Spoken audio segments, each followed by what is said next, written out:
It's finally here, okay? It is finally here. Well, might as well just begin, to be honest. In 2013, I met a very special TV show, a very special anime called Attack on Titan. Basically, what happened, and this may be surprising to a lot of you, I got introduced into this show when it was still airing through a YouTube comment, of all things. I think it was a One Piece video, because at the time the only shows I've watched is pretty much, well, it was One Piece and Fairy Tail, and yeah,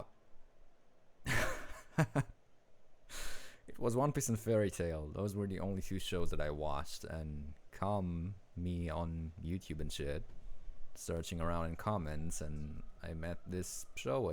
Someone just recommended that you should try Attack on Titan. I figured, why not?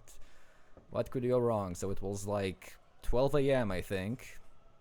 It was summer vacation, 2013. I sat down, I watched pretty much 15 episodes in one sitting, because it was amazing. Went to sleep, woke up, watched until episode 22 or 23, because that's all we had. And pretty much just continued to to watch, well, the rest of it. Yeah, that's how I met Attack on Titan. That's how it started. Shalev, I appreciate that, but please, English only, final warning, okay? This is an English only channel.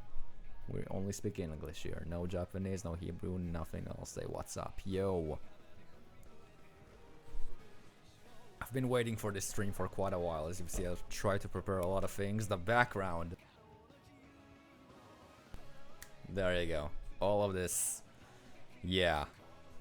Final warning, buddy. No Hebrew whatsoever at all. No other language other than English, please.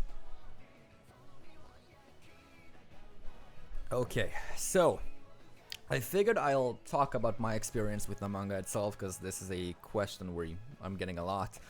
I figured I'll talk about Season 1, Season 2, Season 3, and, well, the amazingness that was Season 4, and especially the ending, because I know you have a lot of questions about the ending. I know you had a lot of questions of what I thought about the ending. We're talking about all of this today. What in the actual fuck just happened? Wait, why? No. Wait, why? No. No. No, it means we're... No. It means we have to do a Genshin Impact stream. No. Why? No. What have you done? What have you done? No. This was supposed to be a secret goal. This was supposed to be something we're not gonna reach. No! No! Stop! Please! You fucked me over, you little shit. Why?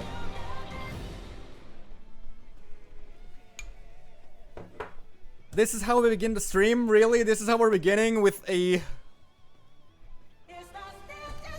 Genshin Impact? Is this what I'm gonna have to do next week? I'm gonna have to play Genshin Impact for the first fucking oh god. Well, thank you, but like, the whole point of that goal, the whole bloody point was that we're not gonna reach it, you know? Like, I thought it was gonna be big brain. We did this together. I thought I was smart, that I was going, oh yeah, no one's ever gonna reach that now. This is not gonna happen. Like, yeah, exactly. Thank you, but fuck you. Holy shit. God fucking damn it. Well, my next goal from now on is gonna be like 1,000, okay? Like, fuck you, that's why. No way that's gonna happen. Please don't value your money more. Well, thank you, Twitch, for the feed. Your sub goal was just completed as if that was like, yeah.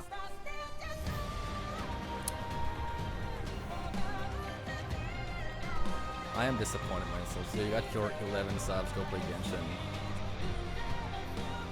Well, fair enough, he has to go fight you. Please kick his ass like twice in the nuts for me. You didn't see the last episode yet, I just wasn't in the mood to finish it, even though I've been waiting for so long. I will say though, just had to say hi, this series. Yeah, I'm gonna be talking about this for hours today. I am... When we get to the final episode, I will tell you, like, I will put a spoiler warning full on before I talk about that. But we are going to be talking about season 1, 2, 3, 4. Full spoilers are gonna be, like, happening right here, right now. I was gonna begin before my sub goal just, like, activated immediately, and now I have to play Genshin Impact. How am I gonna beat the pedophile allegations now? Like, this is just what playing Genshin is, isn't it? Just the pedophile accusation. Oh my god, bait those allegations. God fucking damn it. Let's just wait for the all of the alerts to fuck off, so I can actually begin. Like, we missed all of Gurren no Yumiya, unfortunately. This just keeps on fucking going. But yeah, the ending of AOT was amazing. I am gonna talk about that. I'll just begin. Fuck it, I'll just begin. We're not gonna be talking about the ending right now. I'm gonna be starting on season 1. And if you've noticed, we have a new interesting background behind me. That's on purpose, so we can actually get into the mood and talk about it. Same for the music. I, on purpose, picked everything. I am going to be opening IMDb in the background, because we are going to be looking at episodes as I'm talking about them. Well, not watching the episodes. Most of looking at me. Yes, this is a weeb stream about Attack on Titan. I promise to talk about it for a long time, and it's time we do so. Prepare for more things in the stream here. Thanks whoever gifted. Yeah, thanks, and fuck you at the same time, Shahar. I know it was you little fucker. God fucking damn it. The whole purpose of that sub goal was that we don't reach it. That was the plan. That was the plan. We planned it. Like, we talked about it. We chose 11 as an annoying number, so nothing's gonna happen. And here we are. I guess Genshin Impact stream is coming next week. Well, fuck me sideways on the Mercedes-Benz, I suppose. But okay, I was sure we're gonna, like, meet the follower goal first. Just made a deal with a friend, and you made a deal with the devil, pretty much. Okay, let's talk about AOT. This is what we're here for. I'm gonna read your opinions as well. I'm gonna be answering your questions as well, because again, if you missed the beginning, I've been following this show for 10 years and more. Like, ever since 2013 when season 1 came out, this is when I started following Attack on Titan. This is when I started watching Attack on Titan. It's so fucking hot in here, so I'm gonna do a big brain move and close the window.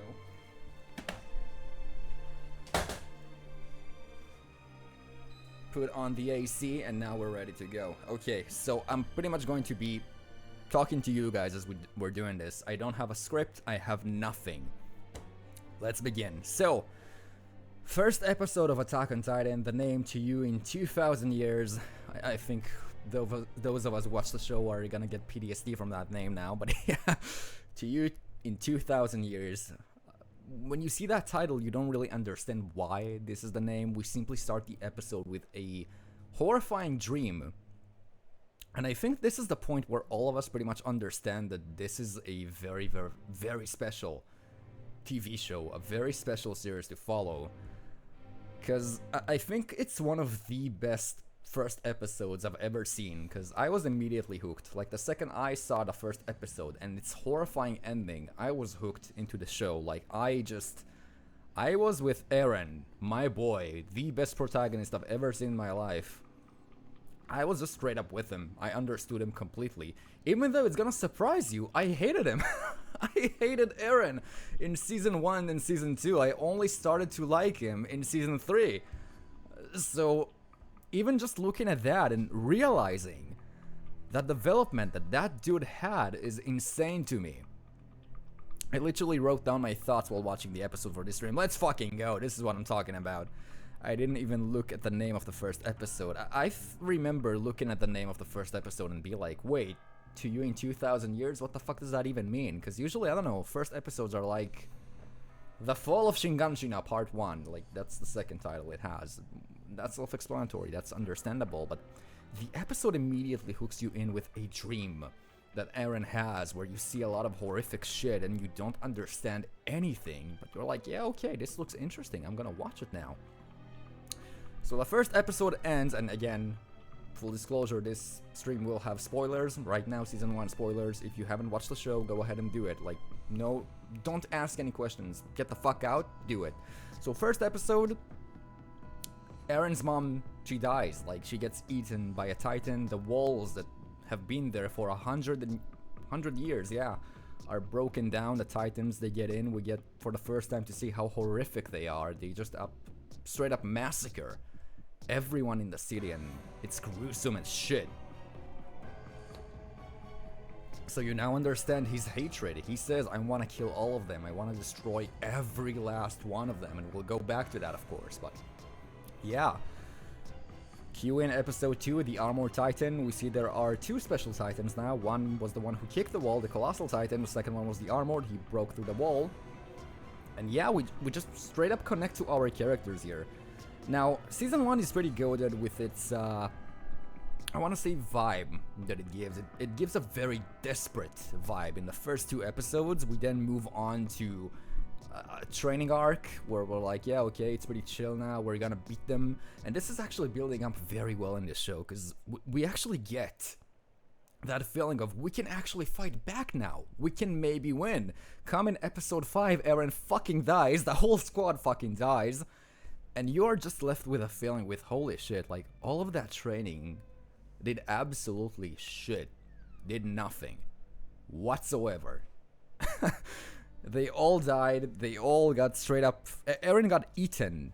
And we're pretty sure, I remember, I'm watching this show with a lot of people, okay? I watch this show by myself, I watch it with friends.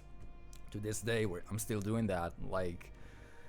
And people just straight up go, holy fuck, they killed the main character. Eren is not the main character, he's a fake protagonist, it's gonna be Mikasa now. Mikasa's the main character, Armin's the main character. And then the very special titan comes in, and he fucking kills the rest of the titans, and we find out it's Eren. And we have that moment. The show actually managed to give us this feeling with the characters, this moment of, we can actually fight back now. We can actually win. And it's an amazing feeling. And we move on straight up to more conflicts between Eren and humans, because they go, are you a man, are you a titan, kill him. Fortunately they don't kill him. He transforms again, he loses control, he attacks Mikasa, but he managed to block, to actually give humanity their first win. We move on to the court. I think the politics in Attack on Titan are written amazingly well. It feels so real. You know what I mean? So human. If something like that happened in the real world, in our world, I feel like we'll all act pretty much the same way as other characters in the show. Now, we don't have a name for Eren's Titan at this point, we just call him a Titan. Cool. I remember, actually, I don't know if you've been around during those times, we used to call him the Rogue Titan. That was the name we've given him. We didn't know they had names, we just call him the Rogue Titan. When we continue this season, a new Titan comes in, we call her the Female Titan, because, you know, she's female.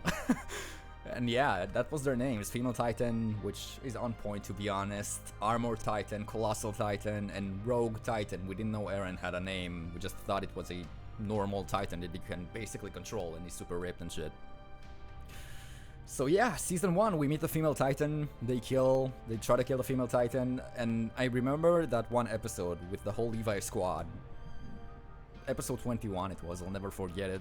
That was the episode that just broke my heart and made me realize once and for all that no one's fucking safe in this show, because I was so connected to Petra and the rest of them when I watched it, and they just all died in one episode. In the span of 3 minutes, 5 characters just died. Eren lost control, went in for the kill, and if you've noticed, there's like that one moment before he actually attempts to kill a Female Titan, he's like realizing that this is someone he knows. Could be anyone, to be honest, but yeah. I love making that fun when I'm watching it with friends, somebody fucking gets it. and then everybody's massacred. She tries to kidnap Eren, they get him back. We get a very, very sad moment where Eren is crying, realizing he's lost, and Petra's dad actually comes up to Levi and he's like... Yeah, that moment broke my heart. I'm gonna switch a soundtrack for it, because I think you've all realized which soundtrack I'm getting at. And we'll talk about the soundtrack as well. Believe me, we'll talk about the soundtrack as well. I'm keeping this a Season 1 soundtrack for now, but... Bird in a Cage, Vogel Kvig, it's... Hiroyuki Sawano is an amazing composer. We get to hear this in Season 1 when Levi's squad dies. I think people will agree that this is one of the best tracks ever on the show. It's an amazing track and it gives you goosebumps every time you listen to it. I know people who are not even into Attack on Titan, they're like, yeah, the soundtrack is just amazing. Comes in the final episode of Season 1. Eren realizes he has to kill the female Titan. He has to fight someone he knows.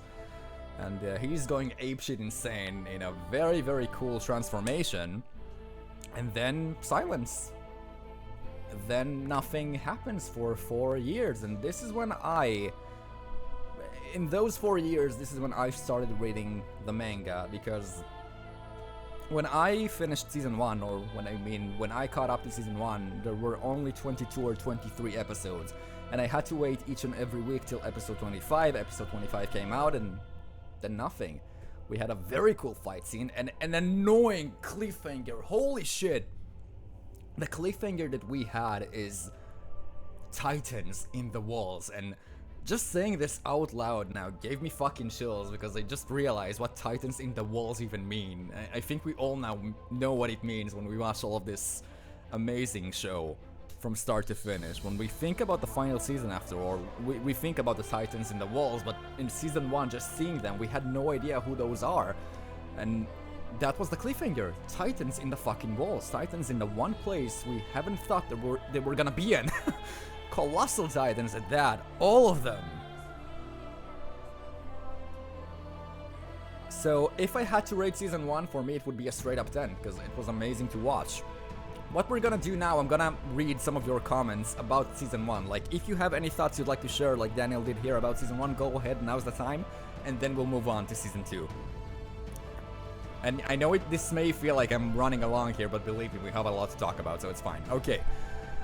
That's my one complaint in the early seasons, is on a lot of the deaths. Okay, I think with a lot of them, they didn't give enough time with the characters' fucking soundtrack, man, for me to care about their deaths.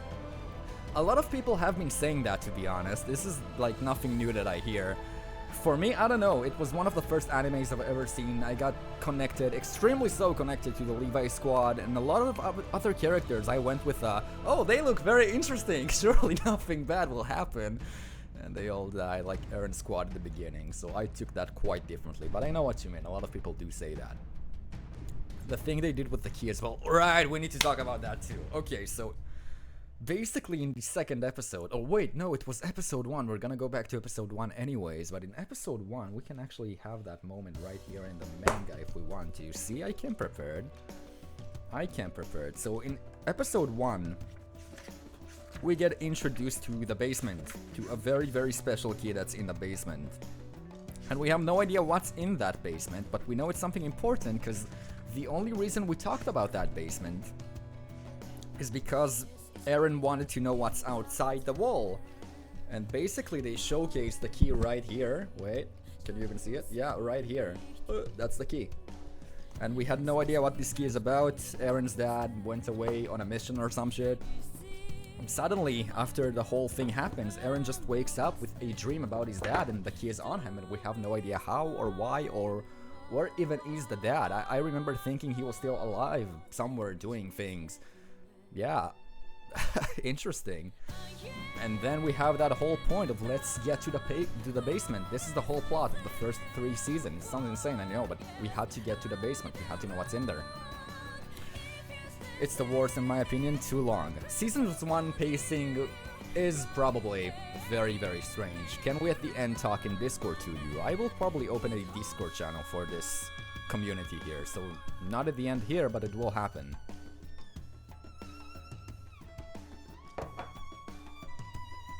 when I first watched Attack on Titan, I thought season 1 was ups and downs, but after rewatch, I realized it's a 10 out of 10.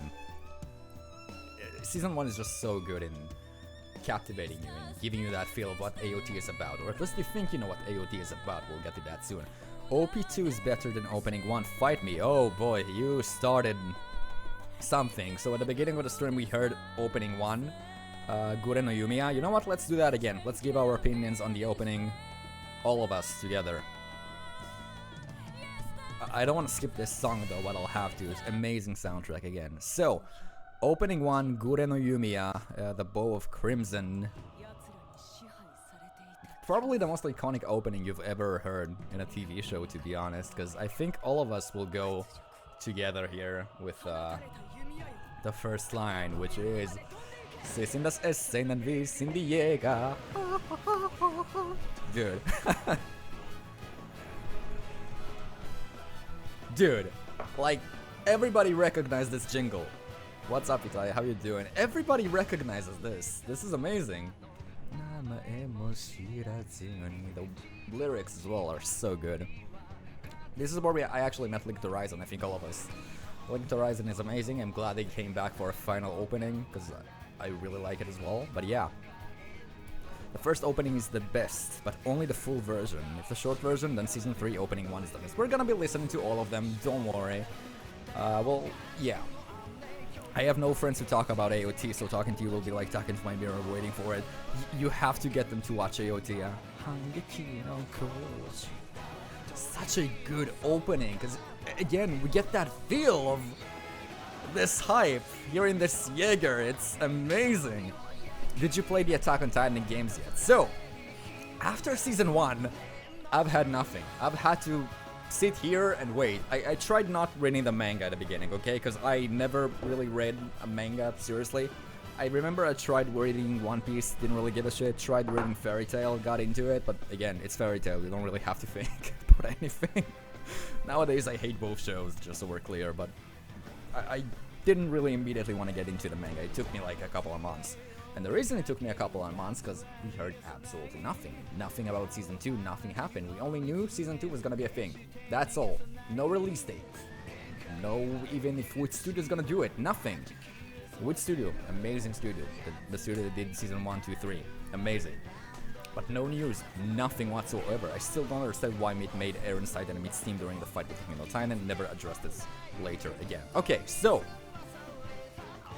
it's geeked mode time, okay? Because I had, unfortunately for all of us, I had way too much time during the past 10 years of being absolutely obsessed with this show to analyze everything and anything. And the reason for that is drums. It was cool. It looked cool for a season finale. That's about it. If you want the actual explanation for it, then the reason they gave is Eren was simply so mad that he lost control, and we know Titans are extremely hot, right? So because he lost control, if you notice, he wasn't actually regenerating. He was just so mad that he started burning. Just didn't regenerate at all, kept burning himself, aka, and yeah, that's the logical explanation, so-called. But the main reason it looked cool, it was a nice season finale, yeah. And it looked awesome, it was nice, it was hype. But yeah, that's the reason for the Berserk Titan, as we called him back in the day, that form. It's just him burning from rage, pretty much, and not regenerating because of it, because he's so angry. And we've seen him lose control, and a very nice foreshadowing this was thrown in there by the by the creator. Every difference in the anime, by the way, is only because the creator agreed to it. And if you remember that one line Eren had in that season finale when he was on fire, again, very nice foreshadowing. When you rewatch the show, you're gonna be noticing a lot of shit. It was, "I'm gonna destroy the whole world."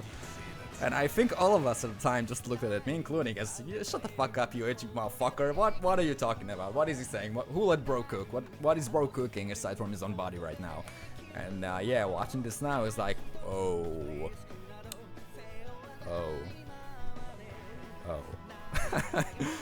Bro was not joking, bro really destroyed the entire fucking world. And we have a lot of instances like that, to be perfectly honest, if you want to be more precise.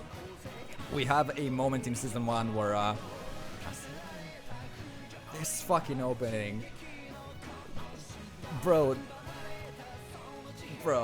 Sekai no Nazamu Eren. Holy fuck. Anyways, we have a moment in season 1 where Reiner basically goes to Eren, you play the bad guy now. And again, when you look at it, when you watch it for the first time, it's like, yeah, okay, they're talking about training. And then we are looking at it now, it's like, oh wait, no, stop. Bro took that way too seriously. He took that personally. He took that way too personally. He really didn't play the bad guy now. Let's hear this fucking guitar. This is the first opening you're ever introduced to, and because season 1 had 25 episodes, we got a second opening as well called Wings of Freedom. The symbol, this one. The Wings of Freedom. Which is this. In terms of opening 1 or opening 2, to be absolutely honest, I do actually prefer opening 1. I think opening 2 is very underrated. A lot of people hate it for no reason, simply because it's not as good as opening 1. But this is still a very good song. It's like an anthem, if you ask me. It's beginning like an anthem. It's after our first victory in the show. This is the first time humanity has won, so it's fitting. So we'll start with a very fun anthem of "We won," and then we move on to this part right here. I love how every member was suspicious of being another Titan after the Colossal Armor Titan reveal. Yeah, I had no idea who was the Armored and the Colossal. Like, the only clue that I had was Reiner looked a little like the Armored Titan, so we thought it was him. And I'll get to that moment very, very soon after this opening. We'll talk about Season 2 and I'll get to it, because I think that moment is probably one of the best moments in television history. I got spoiled. I'll talk about why being spoiled in this show is bad. It doesn't feel good, but it actually connects to something else. We'll get there in Season 4. Okay, I prepared a lot for this. This is such a good opening, though. I think, like, my favorite part about this opening, though, the full one here, is the moment they have a callback to opening 1. Pretty much every Linked Horizon opening has a callback to the first one, or to others, which is really, really good. But yeah, well, other thoughts about Season 1, guys, come on. What did you think? The first time you watched Season 1, what did you think? Another complaint about the whole show is that is also a compliment, is that the mysteries are amazing, but they were better than the reveals, like the origin of the Titans that's beyond the walls, or the Titans and the walls. I don't know if I exactly agree with that. I think, like, every mystery in the show was, like, handled very, very well. Like, extremely well. Because this is the one show where every time I thought I knew what was gonna happen, every single time, especially during these fucking volumes, every time I thought I knew what's gonna happen, it didn't. And something else fucking happened. I have no words. Hajime Isayama is such a good writer. Like, the foreshadowing and writing in this show is just amazing. I love how we don't know anything at the start, and it's just like an innocent apocalyptic world show. Yeah, it feels so good, because this is where I actually draw a line in Attack on Titan. Like, we have the first half and the second half, and it's entirely different between two shows here. It's so fucking different. Do you think Falco Flying Titan was an asshole? I'll talk about it, but no, I don't actually think it was an asshole. Like, again, this is the problem where I have 10 fucking years to read a show, and when a chapter came out, I read the chapter and I read it all over again, and I went back and read things again just to make sure I'm, like, caught up properly. So no, I don't think it's an asshole. It was, like, a lot of foreshadowing and things alluding to it at the very least. So we'll talk about it. I know a lot of people have some problems with the final seasons, and this is where I come in as someone who has way too much time on their hands to talk about things. So yeah, we need Great Escape. We'll listen to the endings at the end, I think, or when I talk about different things, because yeah. This is the moment where I thought that this opening became, like, extremely fucking good. Again, the callback to Season 1, just fucking love it. Do you think the worm is in every Titan Shifter? No, I don't. No.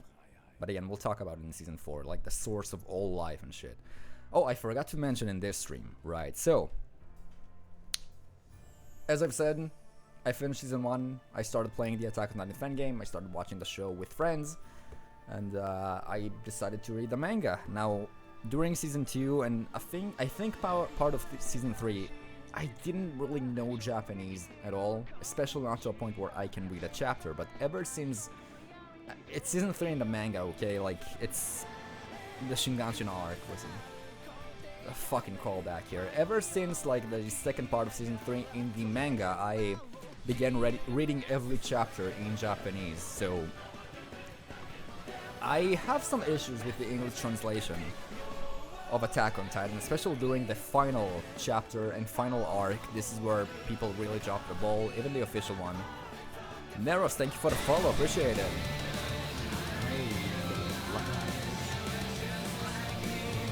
Goated song as well. So yeah, one of my highlights of season 1 was how they introduced Mikasa and that the world is cruel but I still love you, in my opinion. She was so underrated this season. I think Mikasa is really underrated in general. Like, the amount of hate she has received is just, like, baffling to me.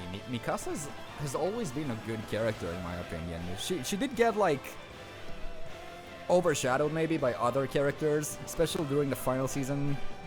But she's still a very, very good character. Naya cried like a little bitch during the finale. But okay. So this was season 1. Favorite soundtrack of season 1. I don't know, it might be Attack on Titan, like literally Attack on Titan, this one. Or Vogel and Kvig, one of them.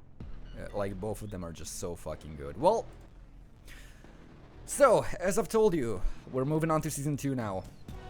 I'll open the episode list here so I can just follow along with what I'm saying. So, season 2 came out in 2017, I think, or 2018.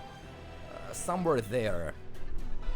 And I read the manga at that point, but still watching the anime has always been better, in my opinion at least, because I just like the voice acting, I like the animation, I like everything. I think the anime is the better product overall. But again, this is just because I actually prefer the anime medium compared to the manga medium. But don't get me wrong, I fucking love this manga. There's a reason I own it, okay? There's a reason I bought some volumes, because I simply do really enjoy it. But yeah. So in season 2, we straight up begin, let's move on to season 2 soundtrack so we get that feeling. We begin with the title of this song right here, the first episode. We thought we were safe. We thought we've seen every single special Titan, I guess. And then, we meet this really good character, but, like, terrifying as shit the first episode. And his name is, well, not the Go Titan, he's goated, but we meet the Beast Titan. And for some reason the track is not changing names yet, but you know, this is the Beast Titan. And the first thing we've seen out of this monstrosity, holy fuck, the first time we've seen the Beast Titan is him just walking around like a fucking Bigfoot, all creepy like, picking up a horse and throwing it at a character. And we're like, yeah, okay, he looks extremely weird. I don't know what's up with him, but he looks weird. And by the way, this is like my same thoughts reading this in the manga, so it's caught up. But in the anime, it's even more terrifying because you hear him talk. He is fucking talking, and the first thing he says is like, I thought you could speak as well. I see you're flying around with this little finger. He has intelligence. And that was just a terrifying moment because, again, the Beast Titan just looks so scary. Like, let's open the picture here. He actually looks terrifying. Let's move this to screen. I'll just add it here, I suppose. He looks absolutely terrifying. This is the wrong thing to add.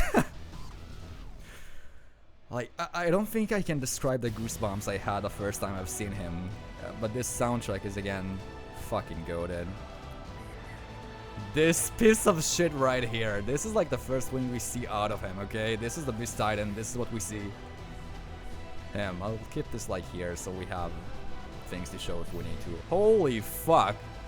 Hearing him talk, back in the day, exactly like NetGames is saying here, all of us in the manga community as well, we all thought he was gonna be the final boss of, like, Attack on Titan. And I guess you could say in a way he kinda is, or well, his brother is, but in a way he is the the final boss.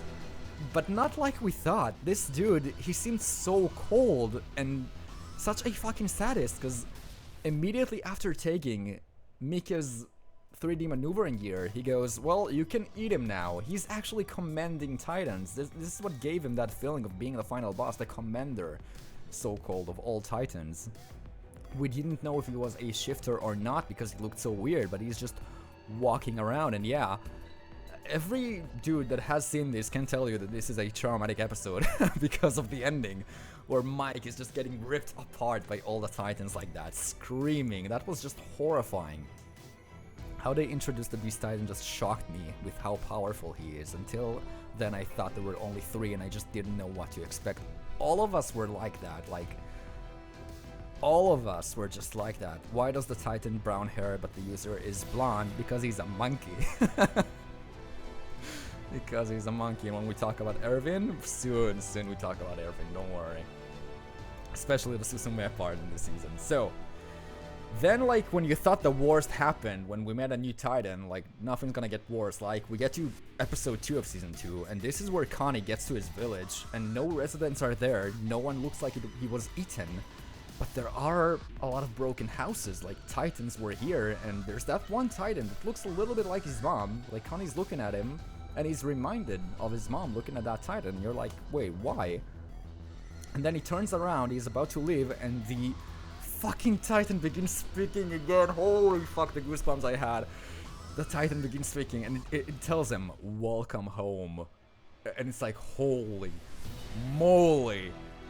What do you mean by that? This is where we all start to click, maybe. The Titans are actually humans. All of us, like, pretty much connected the dots, I think, at this moment, but yeah, we just realized Titans are actually humans. And again, I'll open that picture so you know what I'm talking about, in case you need it. I really should have prepared maybe the photos in advance, but yeah, we'll get there. This fucking track, though, is amazing. So, let me open that. Close that. Hopefully you see this. Do you? Yes, you do. Okay. So, we pretty much got here to this particular scene. This is the Titan that looks like Coney, and if we actually open up Coney, you'll see what I mean. Like, same eyes, same everything. This is where we realize they are humans. But before Coney can actually make the connection that this is actually his mom, if you rewatch it, you'll notice the one who actually interrupts him is Reinar. Reinar actually tells him, let's move on, let's get out of here. And when you see this in the show, you go, yeah, okay, he's worried about him, they need to keep moving. But then you fucking realize, then you realize when you rewatch it that no, he did that on purpose, so he stays in the dark. And we may ask ourselves why we want him to stay in the dark. And we move on to episode 3 of season 2, where the Beast Titan climbs up a wall, fucking screams like the maniac he is, which is terrifying, and all of them start attacking Ymir. I mean the original Ymir, not the founder, with Historia or Krista at this point, and everybody else in the castle, if you remember. No, this track is gonna make me cry now after the ending, holy shit. Full on disclosure here. When we get to like the final in season 4, well, you'll see what I mean. I will get emotional. I will get extremely emotional. I've watched the episode like 5 times with different groups of friends, and each and every time I got tears in my eyes and actually cried, at the very least at the ending. But again, we'll get to that soon. You'll see me get very emotional here, and I'm proud of that, to be honest. But anyways, season 2 happens, episode 3, everybody's about to get fucked and die. Reinar actually sacrifices his arm, which is gonna be a big thing later on, for I think it was Connie, if I recall. He throws the Titan, and all of us are going, yeah, what a goated character, let's go Reinar, you're protecting everyone, let's fucking go. And then he talks with Ymir about something in the castle, a special bottle, to say, like, example, this is a bottle, okay? And Ymir can read what's on the bottle, but for some reason, no one else can. And then Reinar goes, wait, you can read that too. And we realize that, well, we don't actually realize it there, but we get it that Ymir is from somewhere else. Something is suspicious about Ymir. Something is very, very special about Ymir, and we get the whole fight going on. It seems hopeless, as usual, and then Ymir transforms into a Titan. And again, back in the day, we didn't have a name for it. So, just like how Eren was called the Rogue Titan, this is gonna maybe surprise a lot of you. We used to call Ymir's Titan the Dancing Titan, not the Goblin Titan, it looks like a goblin though, we called it the Dancing Titan. Because its movements were kind of like it's dancing around. I gotta go, I'll be back soon, gotcha. That was like the name we gave the Titan, this is how we refer to it in Reddit and everywhere else. The wiki as well. The Dancing Titan. Now we know it's the Jaw Titan or the Jew Titan. But yeah, I still find it weird Ymir's Jaw Titan looks like a pure one. The explanation for that, well, is actually more of a... We find out later that Ymir was a normal Titan for years upon years in the past, so this is probably why it looks pretty much the same, or close to the same. But yeah, she was a great character. She was a very interesting character, a great one. She transformed, and we found out that there are more shifters in the group. Like, this is the first red light, I think, we get here. There are more shifters in the group here. And after a very beautiful flashback between Ymir and Historia, Ymir is pretty much almost fucking dead. Mikasa comes in, she saves them, and Eren actually comes in with his first Titan kill, which I remember saying as, bro, what the fuck, man? You pathetic asshole, you killed like 70 Titans alone as a Titan, but yeah, this is actually his first human kill. And he falls on his fucking back, showing how excited he is, but yeah. At this point of the story, I still really didn't like Eren. Just so we're clear, I hated Armin for a long time as well. I used to hate Armin, absolutely hate Armin. Come at me, what can I say? In Season 1, Season 2, Season 3, Season 4, I hated Armin, okay? He was my most hated fucking character. Until the finale, that is, but okay, we'll get there. He's one of my favorites now, but I used to hate him. I used to absolutely hate Armin. He was annoying for me. I liked Mikasa a little bit. Again, not as much, but I liked Mikasa. And I found Eren annoying in the first 2 seasons. Well, well, well, we get to the most traumatic episode in Season 2, and one of the best plot twists in TV in general, because after Ymir, after watching Junior High, you like every small character. I did watch Junior High in between Season 1 and 2, because again, we had nothing. It was a fun little show to watch and sink your teeth into, but a lot of foreshadowing in there as well, which is interesting, but anyways. After the castle, and you all know what plot twist I'm talking about. We'll get to that specific fucking moment where basically we're trying to figure who's who. We're trying to talk about who's who. That moment in the manga, okay, like we're trying to understand what's going on. Where did the Titans come from? I think we actually clicked that. We know what's happening here. We know who's who. We know what's what. We are talking about it, but then... but then...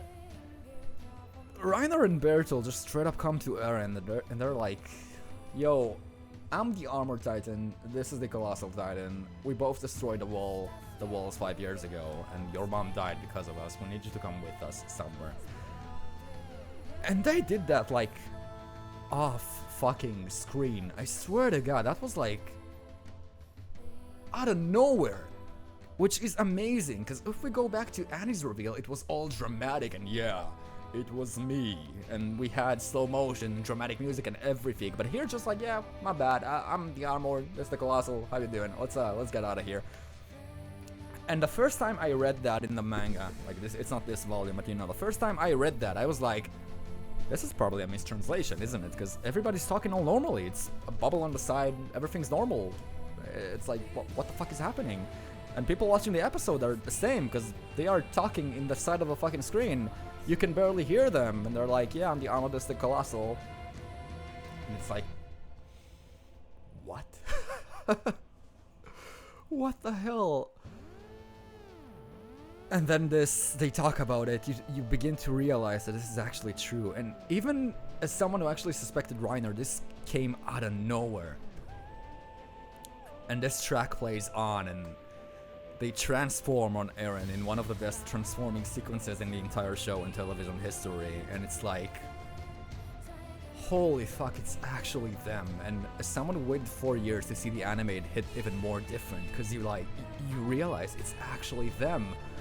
That's the Armor Titan, that's the Colossal Titan. And I think when Eren cried there, when he falls down, a lot of people were like, oh, come on, transform, you pussy and shit. And This is where I actually started liking the character more. This is actually where I started realizing that the character is more human than I thought. Like, that reaction of crying to one of his two best friends. Because, again, in Season 1 we've seen them help him and interact with him, and he's just crying thinking about it, and I actually felt that so hard seeing that happen in the manga and the anime as well.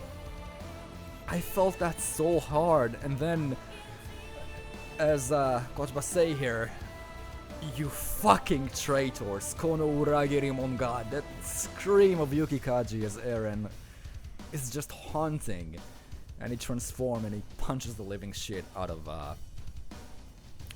Reiner, and that episode is just so good.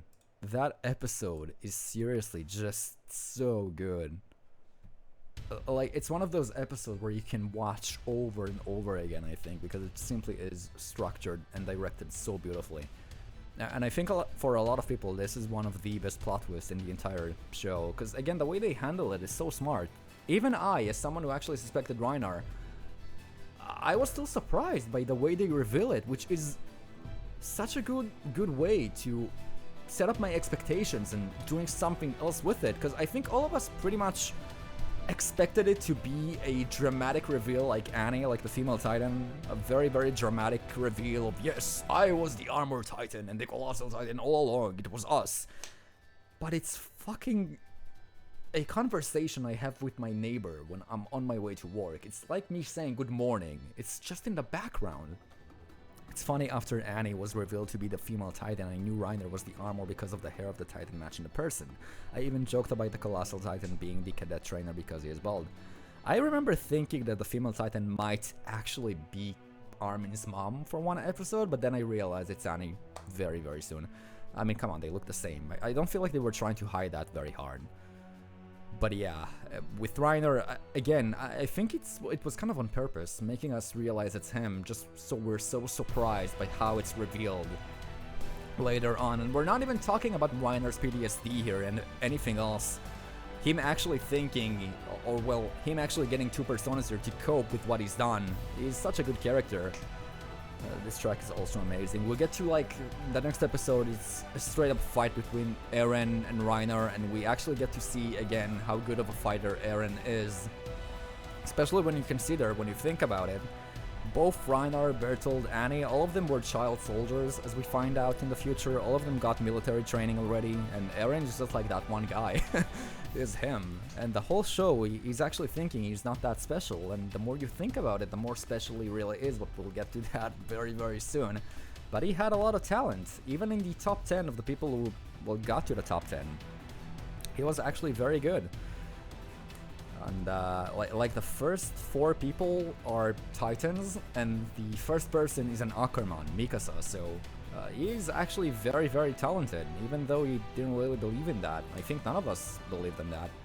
And this fight is actually like kicking the living fuck out of his ass. Like, he's actually annihilating Reiner when he's getting control of himself, until the Colossal Titan decides to just fucking drop and nuke him down. And you know what annoyed me in this bit? This only happened actually because Armin told Eren to get close to the wall.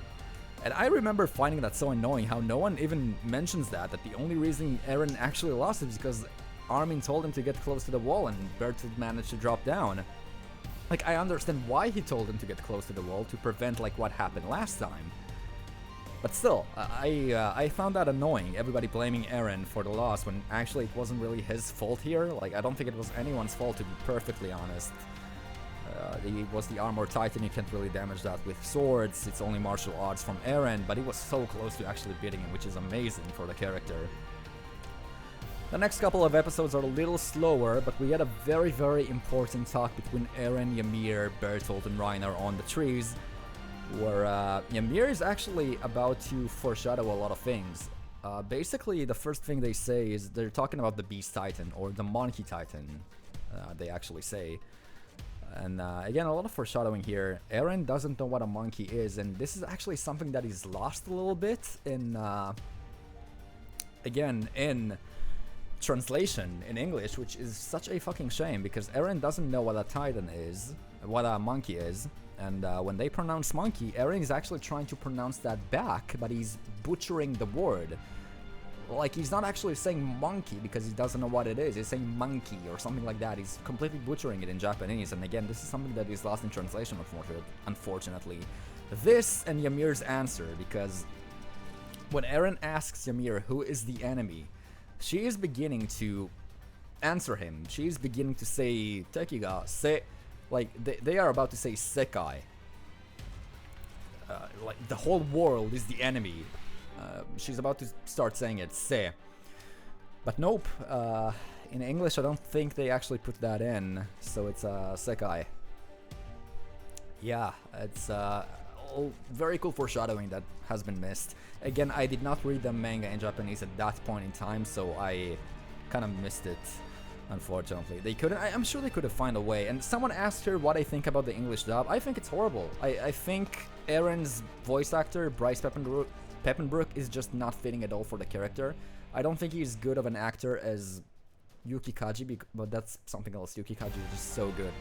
He is like one of the best voice actors I've ever heard. Same from Yui Ishikawa, the voice actor for Mikasa. Same for Marina Inoue, the voice actor for Armin.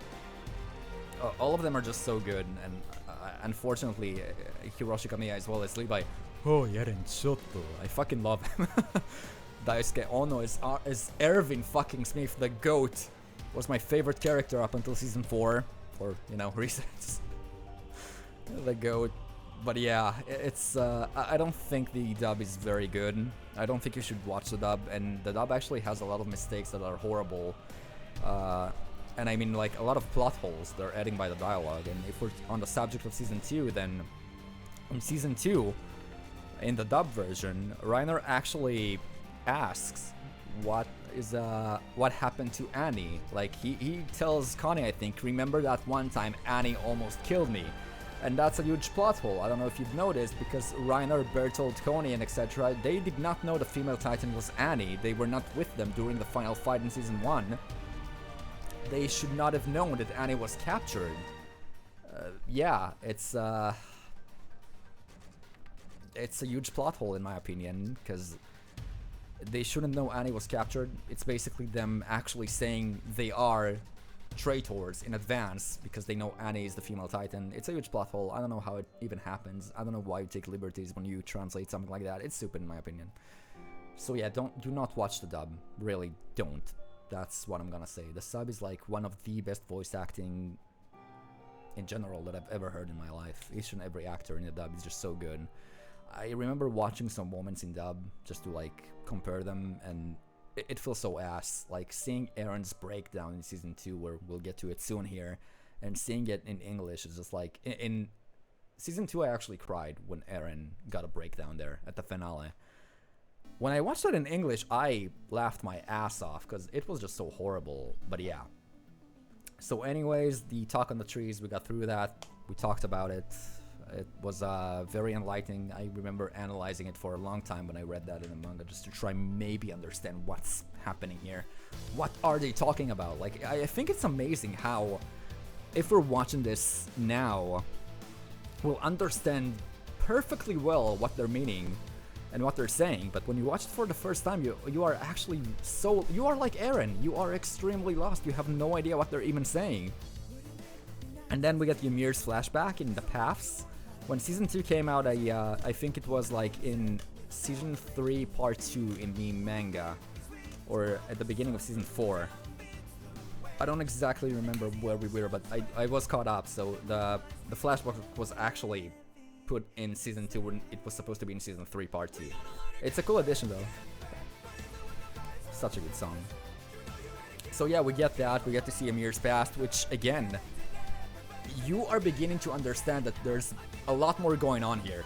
A lot more going on here with seeing her past and how she was named Ymir.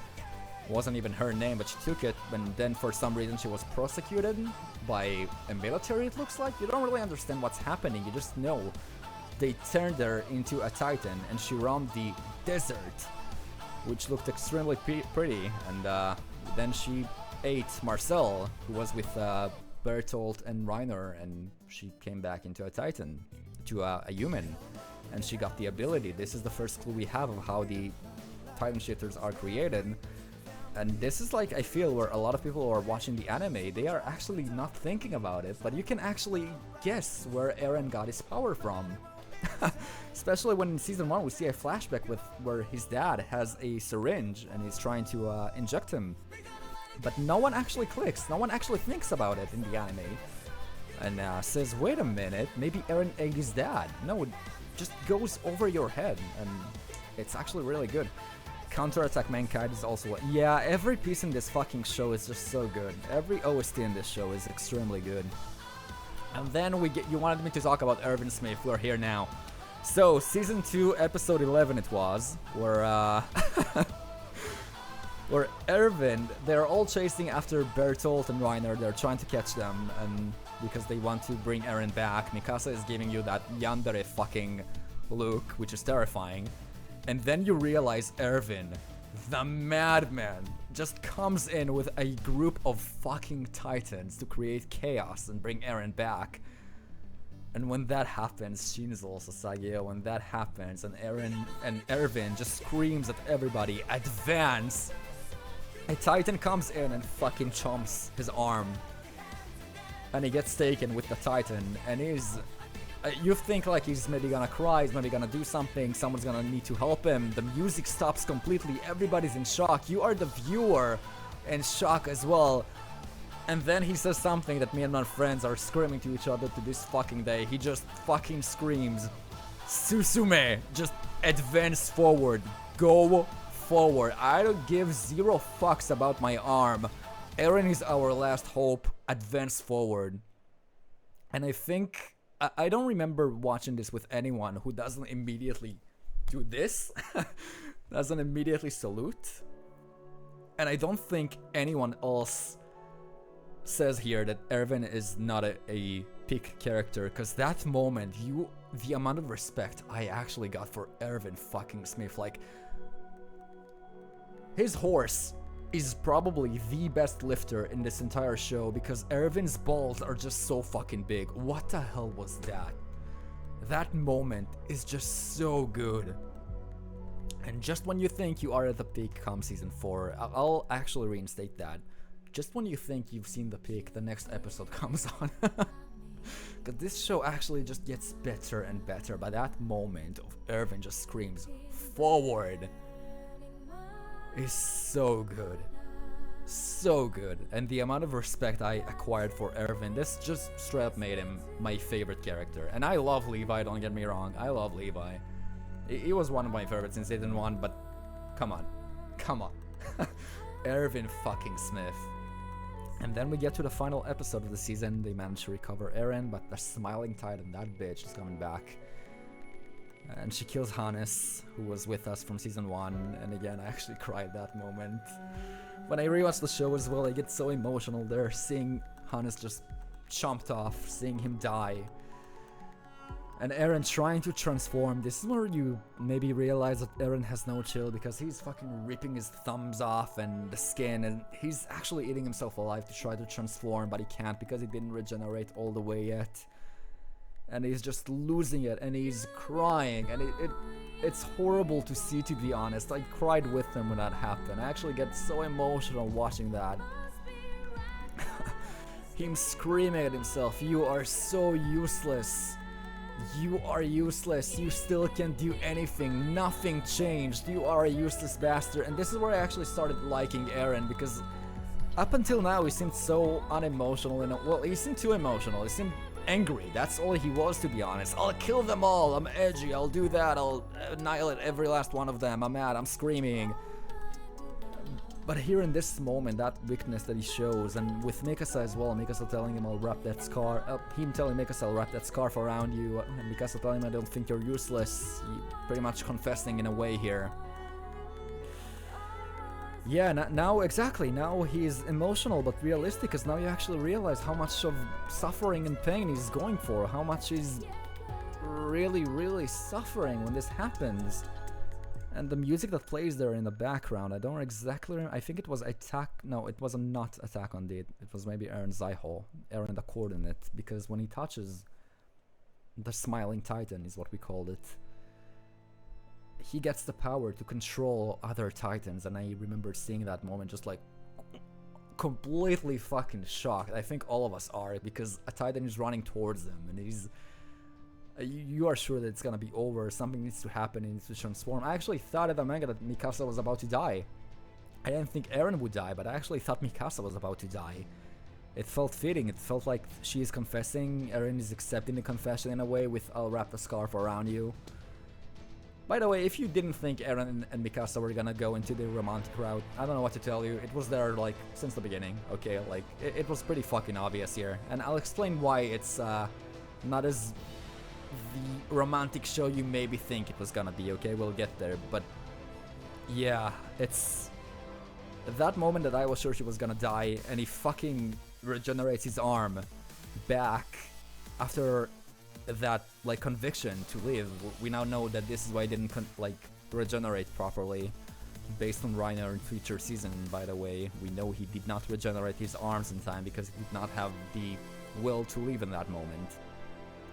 He was extremely depressed with all that's happening, but then he punches Dina, the Smiling Titan, and everything just clicks together for that one moment. We can see all the other shifters feeling something happening, and Eren just screams, and all of the Titans are beginning to eat the Smiling Titan based on his command.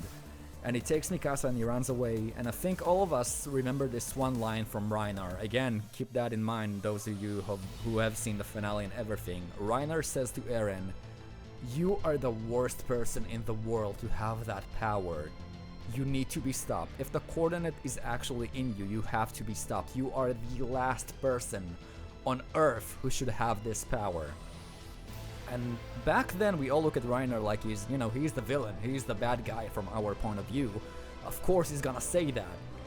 Of course he was gonna say that, you are the worst person. For us it was the best person, it was the main protagonist. He needs to have that power, but... well, things developed. Things developed, to say the least. Eren screams at Reiner and Bertel to stay away from him and that he'll kill them. The Titan turns on them. Ymir saves them. We now know why she saved them. And she gives her life going with them, living Historia with them. And that was basically season 2 of Attack on Titan. The cliffhanger this time around is the Beast Titan on the wall, sitting there. We see the shifter out in the anime for the first time. In the manga we already knew who he was at this point, but for anime onlys, you see Zeke sitting atop of the wall going Madakana, not yet, with his fucking glasses. A lot of people actually thought he was gonna be Erwin's dad or something, connected to him somehow because he was blonde, but yeah. That was season 2 of Attack on Titan. A 10 out of 10, what can I say? Like, if you have any thoughts you'd like to share about season 2, this is your time. In the meanwhile, we are going to be listening to the opening, Shinzo Sasageo. The only thing I hated about season 2 was Levi just disappeared. He was the most interesting character at this point of the show. Levi was injured, if you remember, at the end of season 1 by the female Titan, so he couldn't actually participate actively in the fight, which I think is extremely fair. And in season 3 he was the main character for part 1, pretty much, for the first part of season 3, or a main character. So I think it's fair that he was missing for season 2. Other characters got their spotlight here. I prefer season 1 for season 2, that's fair. I prefer season 2 because I just like the way the story is moving along. I prefer each and every season as it goes on, basically. I prefer season 2 to 1, I prefer season 3 to 2, I prefer season 4 by a whole lot to others because I think season 4 is perfection, but yeah. And now for our national anthem, all of us, Sasageo, Sasageo, again. Goated opening, first time watching that. I remember I was not even in my home when I watched the opening. I was traveling abroad, so I've seen that from afar, but holy shit, Shinzo Sasageo. This opening is still being sung by my friend who didn't even watch the show. This opening is still being sung by me, okay? Like this one. Even though this opening did leave a lot of people confused, because it looks so cool, and then the Beast Titan just running along with fucking dinosaurs and a flying whale, and you're like, hey, what the hell? The explanation for it, by the way, is just to show that every single animal has something to sacrifice. Every single animal has a heart, so-called, to sacrifice, so that's the explanation there, in case you were wondering. Hello, hey. That's the explanation there. By the way, for this stream and this stream only, all of the music here will stay because I'm planning to save this broadcast. I'll make it a highlight so you can rewatch it and shit, because when we get to the ending, I guess you'll have a lot of questions, and I really hope my explanation for things that happen in the ending, again, this is based on me reading the chapters in Japanese for like 2 years and watching the finale as well. I hope this will maybe make you more appreciative towards the ending, even more so if you like it, and maybe even make you like the ending if you did not like it. And if you still don't, then that's fair. Like, that's fair. It's not for everyone. Isn't it just the different forms of past Beast Titan? No, the director himself actually explained that it's just showing that different animals have things to sacrifice. Because if you've noticed in the opening, there are a lot of tiny humans that they are running over. They're actually running a lot over humans, basically sacrificing humanity for their own gain. And at the end it transitions into a ruined state. Again, could foreshadow the ending. But yeah. This song is just goated, what can I say? Especially again the callback to season 1, we'll get to it soon here. Why everyone hates the end, it was very, very good. I also, like, for the first time, okay, you know what, we'll save that. You'll see my my thoughts if you haven't figured that out already at the end here. But it was, like, the majority of people actually really like the ending. I've seen universally positive responses to the ending in the anime, like, non-stop. And we'll get to why people don't like the ending, we'll get to the valid reasons, we'll get to the stupid fucking reasons. And I'll actually, like, open up some things from subreddits and we'll look at reasons they have, and I'll basically explain to you why I don't agree with them. Maybe you'll agree, maybe you won't. If someone here doesn't like the ending, then there will be time to bring that up. Okay, and I'll address all of it. I promise you, I will address all of it. This fucking solo guitar. Link to Horizon is so good. Ymir saving Reiner in season 2 and then finally doing it again was such a nice comeback. Yeah. I think the ending needed to be the one in the epilogue from the beginning. You mean in the anime? The one there? Like, what exactly do you mean? Well, we'll get there. I really like talking about seasons 1 to 3 because I have mostly good things to say and not about the last season because it's a very mixed bag for me. We'll talk about the final season, hopefully that will change your mind. We'll see. The anime upgraded the ending so much back when the chapter was released, I was so confused. I'll talk about that too, but I will tell you right now.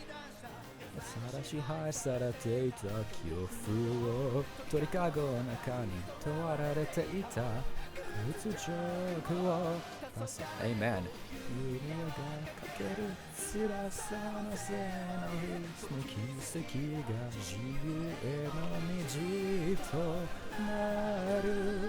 You see that callback to season 1 and 2, the openings? Opening 1 and 2, amazing.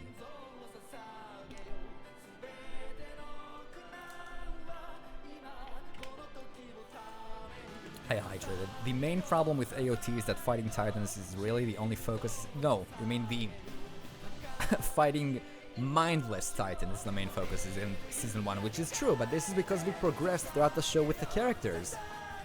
Who do you think did better with the character designs, Wit or Mappa? I think you mean art styles, because character designs wise, they are moving, they are doing it like the manga, and I actually do prefer Mappa's style for season 4, if that makes any sense. I feel like Wit fits really, really well for the first 3 seasons. I don't think I would like Wit's style for season 4 onwards. And again, I'm putting like this ending right now, just so we're clear, because this ending had a lot of foreshadowing in it during season 2. But overall, season 2 was amazing. And now we move on to the arc where I actually had to wait monthly in the manga during that time. I remember that. Okay, so let's put the season 3 playlist on, because why not? And we get to season 3 part 1, because this is where Attack on Titan figure out, wait, we can do parts, and that's actually better for the production team. And yeah, so I'll say it bluntly, during the manga, having waited monthly for this, the beginning parts of this arc were... I didn't like them. Like, I still liked them. It was Attack on Titan. It was still good. But I didn't quite like it as much as later on. And to this day, this is my least favorite arc, I want to say, during the first couple of episodes.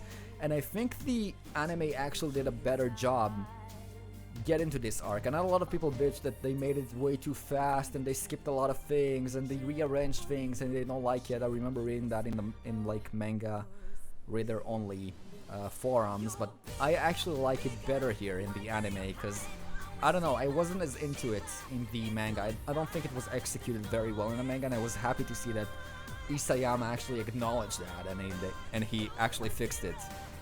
And well, fixed it according to my opinion in the anime. So yeah, this is the season because this is the last time Attack on Titan is doing what we expected to do storytelling wise. I want to say structure wise maybe is more akin to it. But yeah, let's begin. So season 3 part 1, we get introduced to Kenny Ackerman, as we find later on, who had some kind of relationship with Levi. Again, we find later on that he actually is his uncle. And we actually figure out a lot about Historia. Oh, yeah, I had it. Oh, fucking love that. We get to see a lot here. And aside from amazingly cool action scenes with Levi in the city going around 30 maneuvering gear and shit, and Eren actually getting to the lowest point of his life so far, we're gonna go even lower, of course. This protagonist doesn't get a fucking break. But anyways, yeah, so at the beginning here, Eren gets kidnapped by Race, and we find out that Historia is actually the rightful queen. Erwin is getting arrested because it's an inside job after all, and he plans a coup. And that succeeds, of course, because Erwin is the fucking goat, as usual. But we learn a lot of things, and I remember in the manga the first time that Eren woke up, he had a dream where Frida Race, the previous Founder Titan, she was actually brushing her hair in the mirror, and then she kind of like stopped, as if she noticed Eren. And now we realize, what about the OVAs? We can talk about the OVAs later on. Levi's OVA is important. There's one of Lisa's Notebook, I think it's called. It's also very good, but we'll talk about them later on. So anyway, she actually noticed Eren looking at the memories, and you don't really understand what exactly it means at that point in time. But then he wakes up chained in the cave, again, lowest point of his life. And it was the beginning of the episode, which is extremely disrespectful, because you're like, how are they gonna top that off? No way. But basically what happens is Historia and her dad touches Eren's back, and we now know that it only works because they have royal blood. But the second they actually touch his back, he's beginning to get a surge of memories. And we find out that Eren actually ate his dad. And again, this is something we could have actually guessed back then. We had enough information to actually realize this, but I feel like no one actually made those things click together, and this is something that's gonna happen later on in the show as well. But we didn't actually click that just yet, and it was such a holy shit moment. He actually ate his own dad. And this is also the moment where Eren goes quiet. He goes being even more depressed, because he realizes what happens to his dad. I don't want to listen to this now because it's like the second part, so we'll skip that for now. Actually, let's put on the cave music just to get more into it. I think it's this one. Yeah, so they touch his back and we realize that Eren ate his dad, and that's such a horrifying realization and plot twist. But yeah, it's terrifying. And Eren goes quiet, and then Race begins to explain that Grisha actually massacred the whole family. His whole family stole the power of the Titan from them. And we see the flashback of him killing Frida, and then Eren is being depressed because he thinks his dad killed them for no reason. Killed all of them. And again, seeing Eren crying in there, there are people who go, oh, that's so pathetic, you stupid asshole. And no, I actually, again, at this point, he began to slowly become my favorite character, seeing that emotion, that raw emotion in him, seeing him cry there in the cave. It was just so different from usual, and him saying, eat me, save humanity, to Historia. Like, he is actually giving up on life. He doesn't have a will to live anymore. The lowest moment of his life once again. It was just like so depressing to see Eren like that. The dude that was always energetic and angry and everything. It was hard to see. But then Historia realizes that, wait, how come Frida never did anything about the Titans if she knew and she had the power?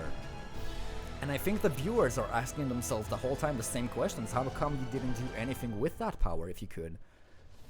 And then Reyes, her dad, Rod Reyes, goes into that fucking whole speech about that Titan being a god, and everyone in the family who ate that had the same eyes, really, of not doing anything and basically acting as a god in there, basically creating a paradise, as they put it, their own paradise in there. So Historia decides to, no, what the hell, no, we need a fighting chance, and Eren is the only fighting chance. So she betrays her dad, she releases him, we have the battle against the whatever the fuck that was, like him just licking the serum instead of actually injected it into him, made him so broken as a Titan, made him huge with his guts spilling out and him crawling on his face there, getting all the way to the city, basically getting a parallel to episode 1 with how he's going all the way up, but this time we can actually fight. That looked horrifying. It looked wrong, I agree.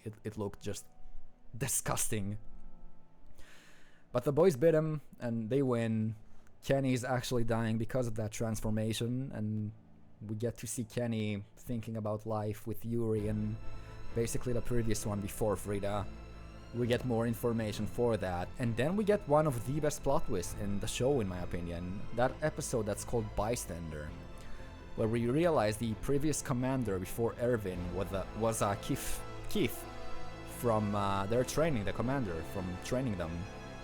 And we realize that it wasn't that Eren actually fucked up the training, not that he's bad, quite the contrary, because every time he failed, it was because the commander made him fail on purpose. He actually sabotaged his 3D maneuvering gear, and Eren still managed to power it on. And this is where, like, Attack on Titan's philosophy is actually very, very special to me as well, because some lines there are really reminding me of things my grandpa used to tell me. And one of the things that my grandpa, bless him, he's no longer with us unfortunately, and I was extremely close to him, he was always talk about how it's actually special to be born in the first place into this world, and he used to tell me that this makes people special in the first place, and seeing that in the anime just makes it reminded me of that. And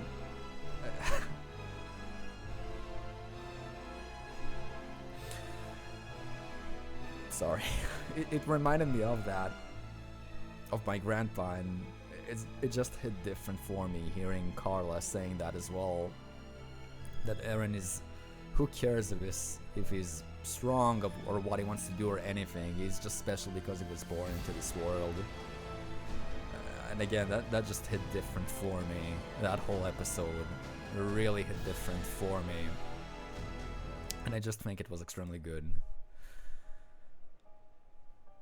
Yeah. When can we do a pee break? Well, after season 3, I'll talk a little bit about like opinions and something else, and you'll have time, I suppose. Or actually, we'll do that now, because the final episode of part 1 is when we go into Shinganshina. We are preparing for Shinganshina, for the basement. We are now prepared to go back into the basement.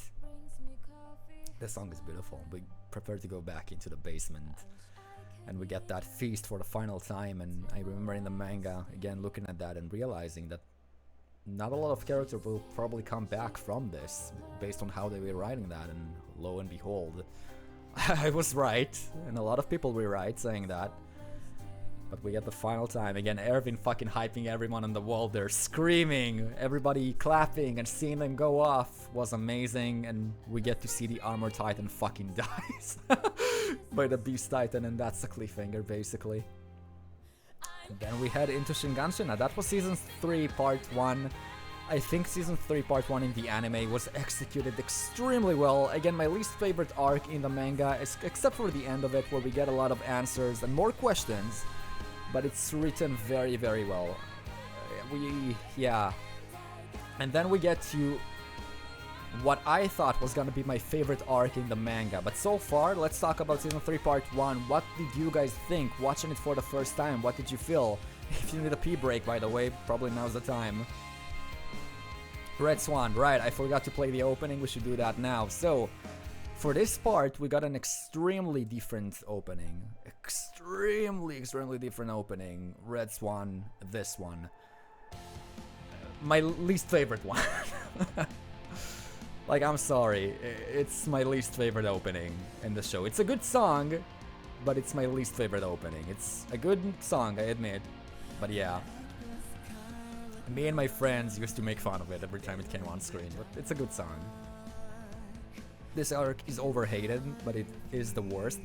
I think only the beginning of it. Like, I really think in the anime, it's only the beginning. Basically, since episode 5, the arc becomes amazingly good as usual.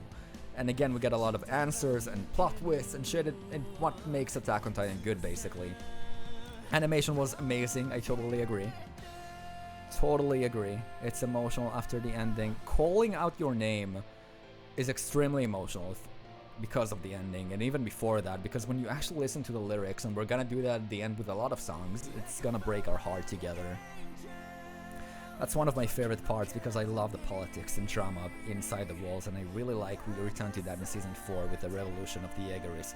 So, politics and drama here are extremely well done in my opinion. It's also one of my favorite aspects of Attack on Titan, of how realistic the politics actually feel. And yeah, it got overshadowed because of the absolute peak that is Season 3 Part 2. Season 3 Part 2 is indeed fucking peak. This arc is mainly set up for Part 2, that's why it feels weird. Yes and no. Like, I feel like the ending of it, the ending of this particular part is extremely well done. It's extremely well done. Again, the whole cave scenes with Eren in there, basically chained in a cross position to symbolize God in a way. And the whole talk in there with Eren breaking down and Race giving us a little bit of truth there. Yeah, it's amazingly well done. All of the questions we get, all of the answers. By the way, if you remember, that there's that one scene where Eren wakes up and he dreams of himself for being partially Titaned. Again, seeing the ending, it's gonna hit different, but yeah. Him basically learning hardening in there. I think that was actually my one major gripe with the whole hardening thing. It felt a little convenient for me in the manga that he just basically finds hardening in the bag after failing to do so in the first place for a couple of times. I guess that's fair enough, because Race did have a whole fucking bag of things for Titans, hardening and shit. So in this part, if you are listening to, we are not with Linked Horizon. This is a completely different song, but Linked Horizon did return here with Akatsuki no Requiem, which is a very good song. I think a lot of us realize. Oh right, I need to talk about that too, I forgot. So, in the final episode of Part 1, when the credits roll, nice. When the credits roll, we get a very scary peek into the future events basically. And this is where I think Attack on Titan really shines, because that was terrifying to see. It caught all of us off guard. Even me who read the manga did not expect that to happen, did not expect it to be shown. Just out of nowhere, that whole transition and creepy things happening, and then we get to that roof moment where it's Eren standing in front of Levi and Mikasa there in the background, and Erwin and Levi is basically going, "Do you have any idea what you two are doing?" And he kicks Eren. Mikasa jumps on him, tries to fucking kill him with the blade. And that's the end of that part of the season. It left leaving you feeling that, holy fuck, what's gonna happen? What is that? I don't remember that. It was in the credits of the final episode when Akatsuki no Requiem plays this song. I can tell you the exact moment in the song. Let me find it. We'll just listen to it, I guess. Probably skipped it? Yeah. Did you talk about that song you issued? No, we'll do that at the final episode again. When we get to the final season, final episode, we're gonna be talking about all of this. Right here. It's beginning to basically start there. Link to Horizon are amazing. And this is the best ending. Not my favorite ending. It probably is Akuma no Ko, to be honest, but this is very good.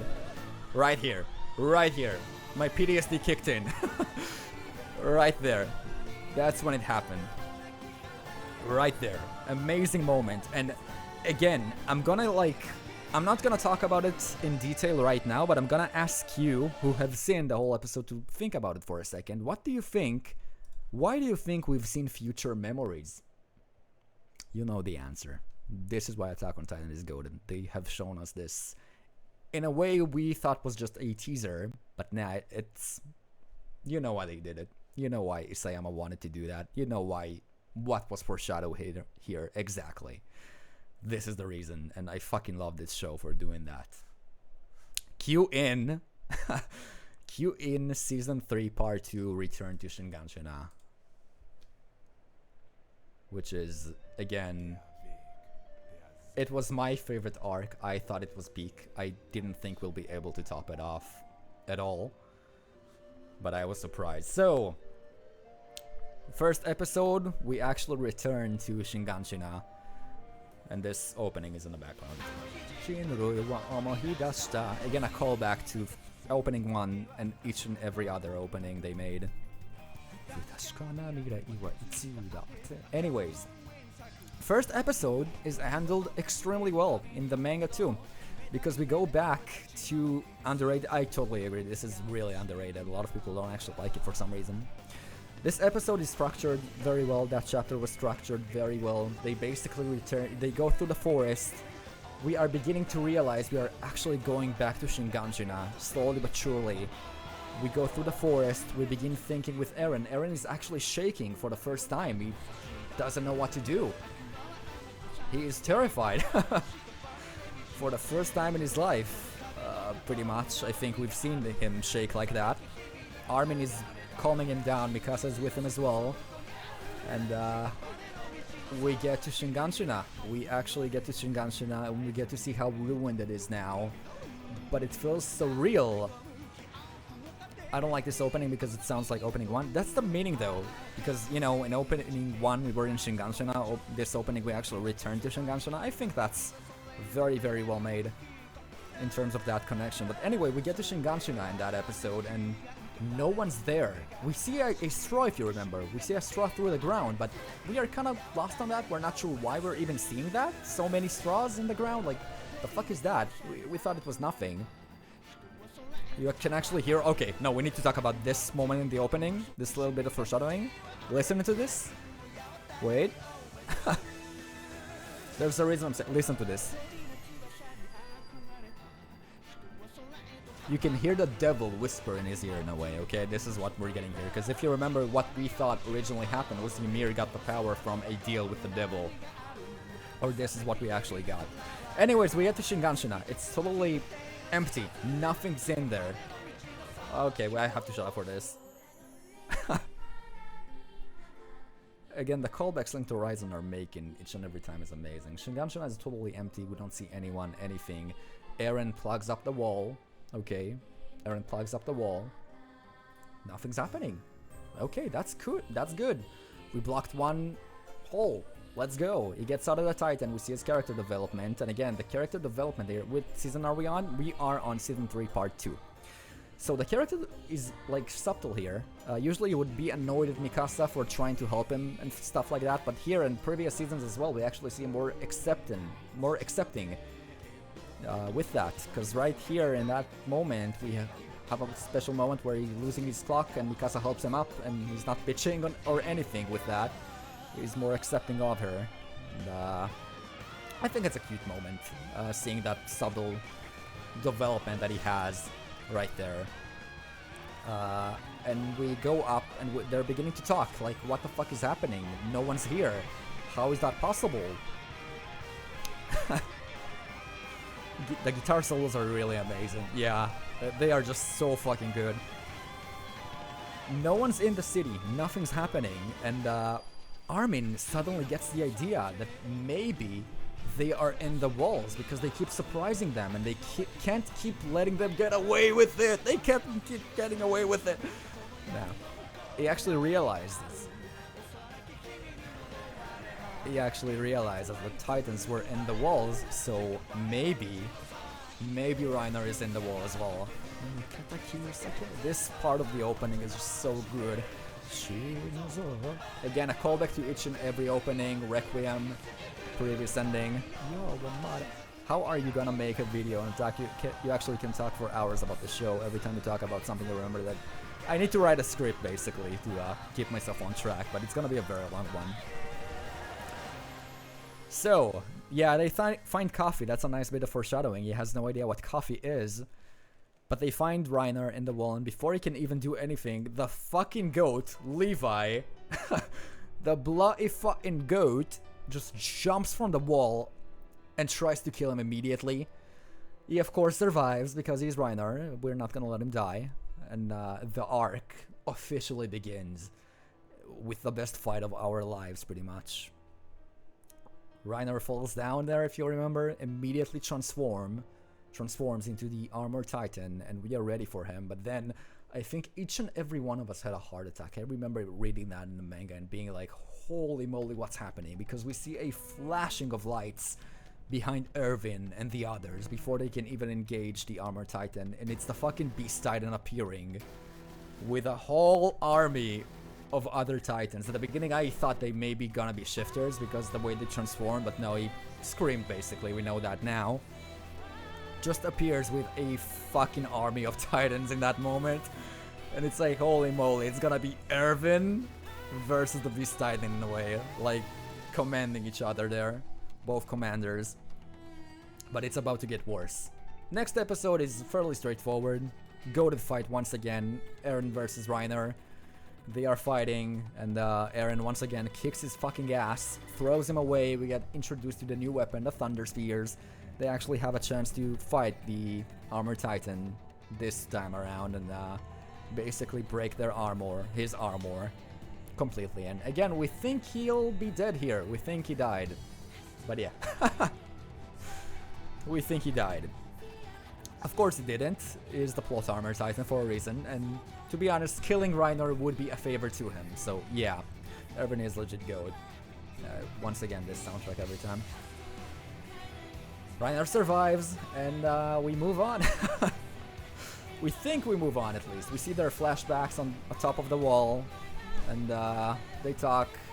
Reiner and Bertolt are pretty much going away from each other with that fist bump, if you remember, to each and every one of them. And we go back. Everybody's celebrating that Reiner is officially dead. My boys are sad, though. I'm actually sad, too. Even Eren is shocked, sad. Because, you know, we've all wanted to kill the Armored Titan. We had no reason to actually feel connected too much to the enemy here. We didn't have any pity for them at all. Because, you know, from our POV, Eren's POV, everybody's POV, they just wanted to kill people for no fucking reason. Of course, Bertolt is gonna talk about it here in a second. Basically says that, who the hell wants to kill people for fun? And you do realize, well, no wait, he actually talked about it in season 2, my bad. He had that monologue where he basically screams, somebody please save us, find us. We don't actually want to kill people for fun.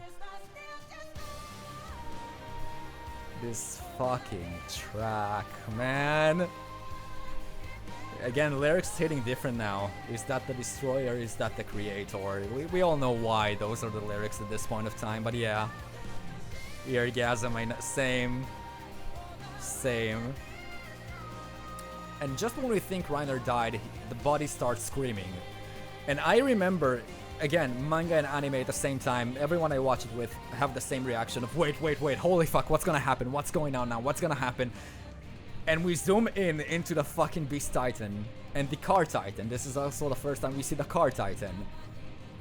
He takes a barrel Bertolt is apparently inside the barrel and he throws it away.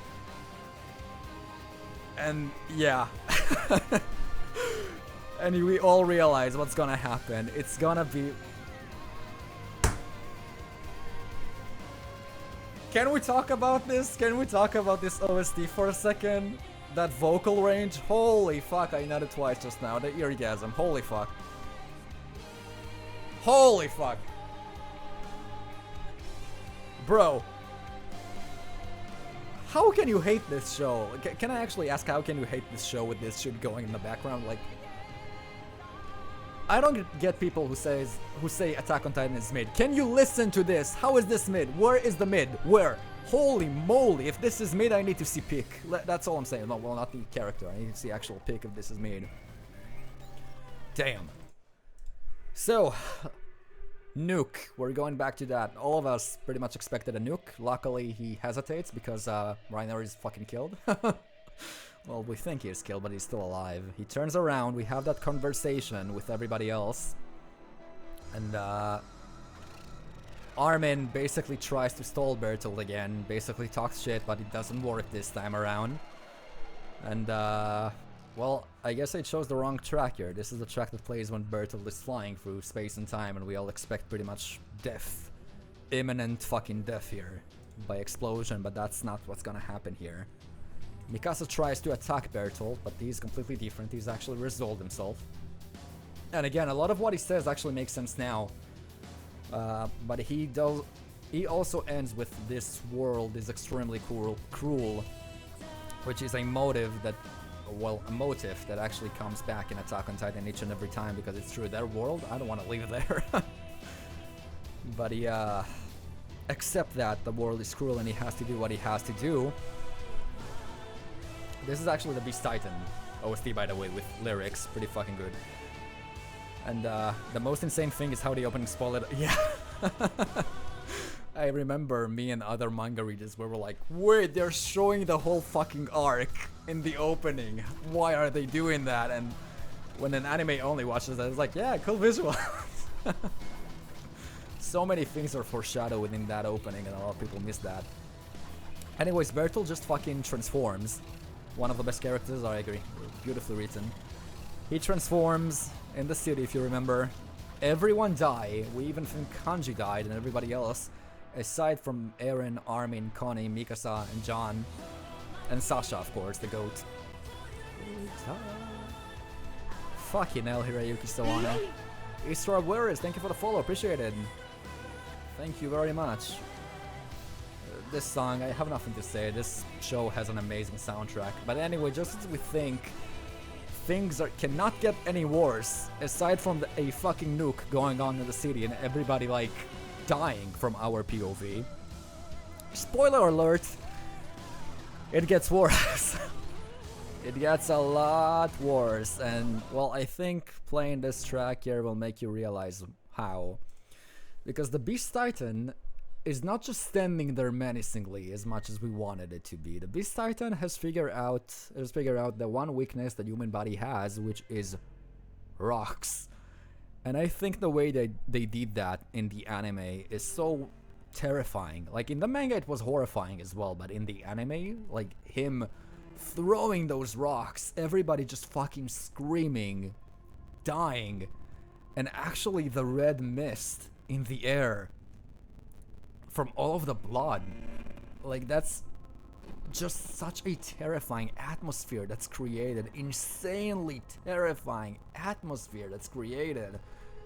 Everything goes red, people are terrified, people are breaking down, people are trying to run away. Even Levi and Irvin are pretty much acknowledging that this situation is fucked. Levi is actually suggesting that maybe Irvin takes a horse, return to Eren, and they run away together because there's nothing else to do. And then Irvin comes back with one of the best speeches. Aside, like in the previous episode, if you remember, he made a speech of standing on a body of corpses because he wants to see the basement no matter what.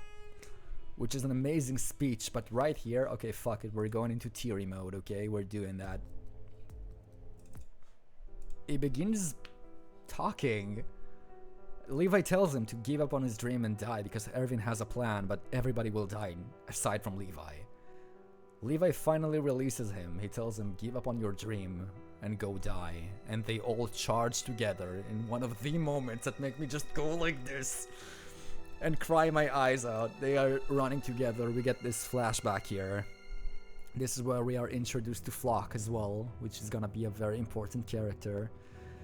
And he just tells them, our life were meaningless. We are all going to die. Well, he's not actually saying that. He's making the best speech of all time because I was about to jump on a fucking horse with them and ride to my death. That's how good it was. He's basically telling them, do you think dying will make our life pointless? Do you think our fallen comrades were pointless? Do you think all of this has no meaning? And then he screams at them, fuck no! Everything that we do has a meaning. Every single moment for our comrades, for everyone, the fallen comrades, everything has a meaning. And my boy rides into the Beast Titan screaming, my soldiers scream, my soldiers rage, my soldiers die, pretty much. And when the anime ends with that rock, voice actor did an amazing job, man. Both sub. This is one of the only times I'll admit the dub was pretty good as well. The sub is like golden, but the dub was actually pretty good too. I did not hear AOT Heart, so I have no idea what it is, to be honest. But when seeing Erwin die there, man, that rock hitting him in the manga as well, that cliffhanger made me go no, no. In the anime, I just begin fucking crying every time I see that. That's like such a good moment. I imagine Isayama sitting at his desk with some lo-fi writing all that shit. That moment was just so good. I don't think I've ever watched that without getting teary. I think everyone I watch it with get teary as well, because this is such a well-crafted moment. It's like a holy moly, Erwin, the GOAT, just dies in that moment. Bruh, I can't even handle that. And then when you think that this is peak, it's not. Actually, let's move on to the more energetic version of this song. Even though it's not the correct moment, because now Levi has a chance to kill the Beast Titan. But even though I remember in the manga, reading that as well, that dialogue, Zeke, basically, the Beast Titan, he felt bad. And that was such a wait a minute moment. What is he talking about? He actually felt bad. He said, poor soldiers, you are just riding to your death for nothing. What is it all for? Why are you still fighting? Why are you doing that? And he ends that monologue with, poor bastards. Like, he actually felt so bad. And then that moment where he goes, wait, my titans are killed? What happened here? I didn't notice. And Levi fucking comes in one of the best fucking moments in the show again. Straight up cutting him up, making a sushi out of him. And then he waits before he's doing anything else, because he's thinking about maybe taking the serum that Kenny gave him to turn someone into a Titan in season 3, if you remember. He gives him that serum, and he thinks about maybe trying to inject Erwin with that. But before that happens, unfortunately, P comes and saves Zeke. And now Levi is left there. We also find out one other cadet survived. And we cut back to our group, where the Armor Titan woke up as well. Eren tried to stop the Colossal Titan, got knocked the fuck out. Basically turned him into a fucking football. But yeah, he's lying there on the wall. Armin goes up to him, talks him into a plan, tells him he's gonna try to buy a little time, but he has to let go eventually. And this is what plays in the background when that moment happens, where Armin basically gives up on his life for Eren, for a chance against the Colossal Titan. And I need you guys to realize that I hated Armin in season 1 and 2 and even 3, but that moment made me actually respect him so bad, because giving up on life for that moment, holding on, being burnt into a fucking crisp. I am not ashamed to admit that I once again cried during that, because that was so emotional. I think none of us expected Armin to actually give up on his life there. Armin, we all thought he was gonna let go or something, but no, he just dies. Bertolt just fucking burned him alive.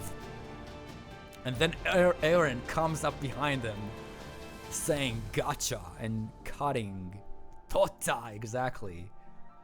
And cutting down the Colossal Titan, the big bad enemy from Season 1. He's actually done it. And we get that flashback of that moment of Eren meeting Armin for the first time. And I think all of us cried when that happened. Isn't that episode 9.9 or something on IMDb? Did you know that practically every episode since, well, almost every episode since Season 3 Part 2 is a 9.9 on IMDb? And for good reason. All of them are just amazing. If you go to the top 25 episodes of all time in IMDb, like 15 of those are gonna be Attack on Titan. This is pretty much the Attack on Titan list at this point, but then our group actually stops Reiner as well. They managed to do it with the help of Hanji, who survived. And then we get to one of the hardest episodes in the entire show to watch to this day, in my opinion. There's a reason I'm not putting any music right now, because the direction of that episode was voice acting only. And I feel like this is where the Japanese subs or Japanese dub is just showing you how better it is than the dub, because the soul emotion of each and every voice actor in that episode, where they argue about what they're gonna do, like, who do we save? Do we save Armin with the injection, because Armin is barely breathing right now, all burnt up, or Erwin, who Flock managed to bring as he's dying slowly but surely? Levi has the serum. Reiner got away with the help of Zeke and the card Titan. Zeke actually tells Eren beforehand that he's gonna come and save him, and Eren actually realizes at that moment that Zeke looks a little bit like his dad.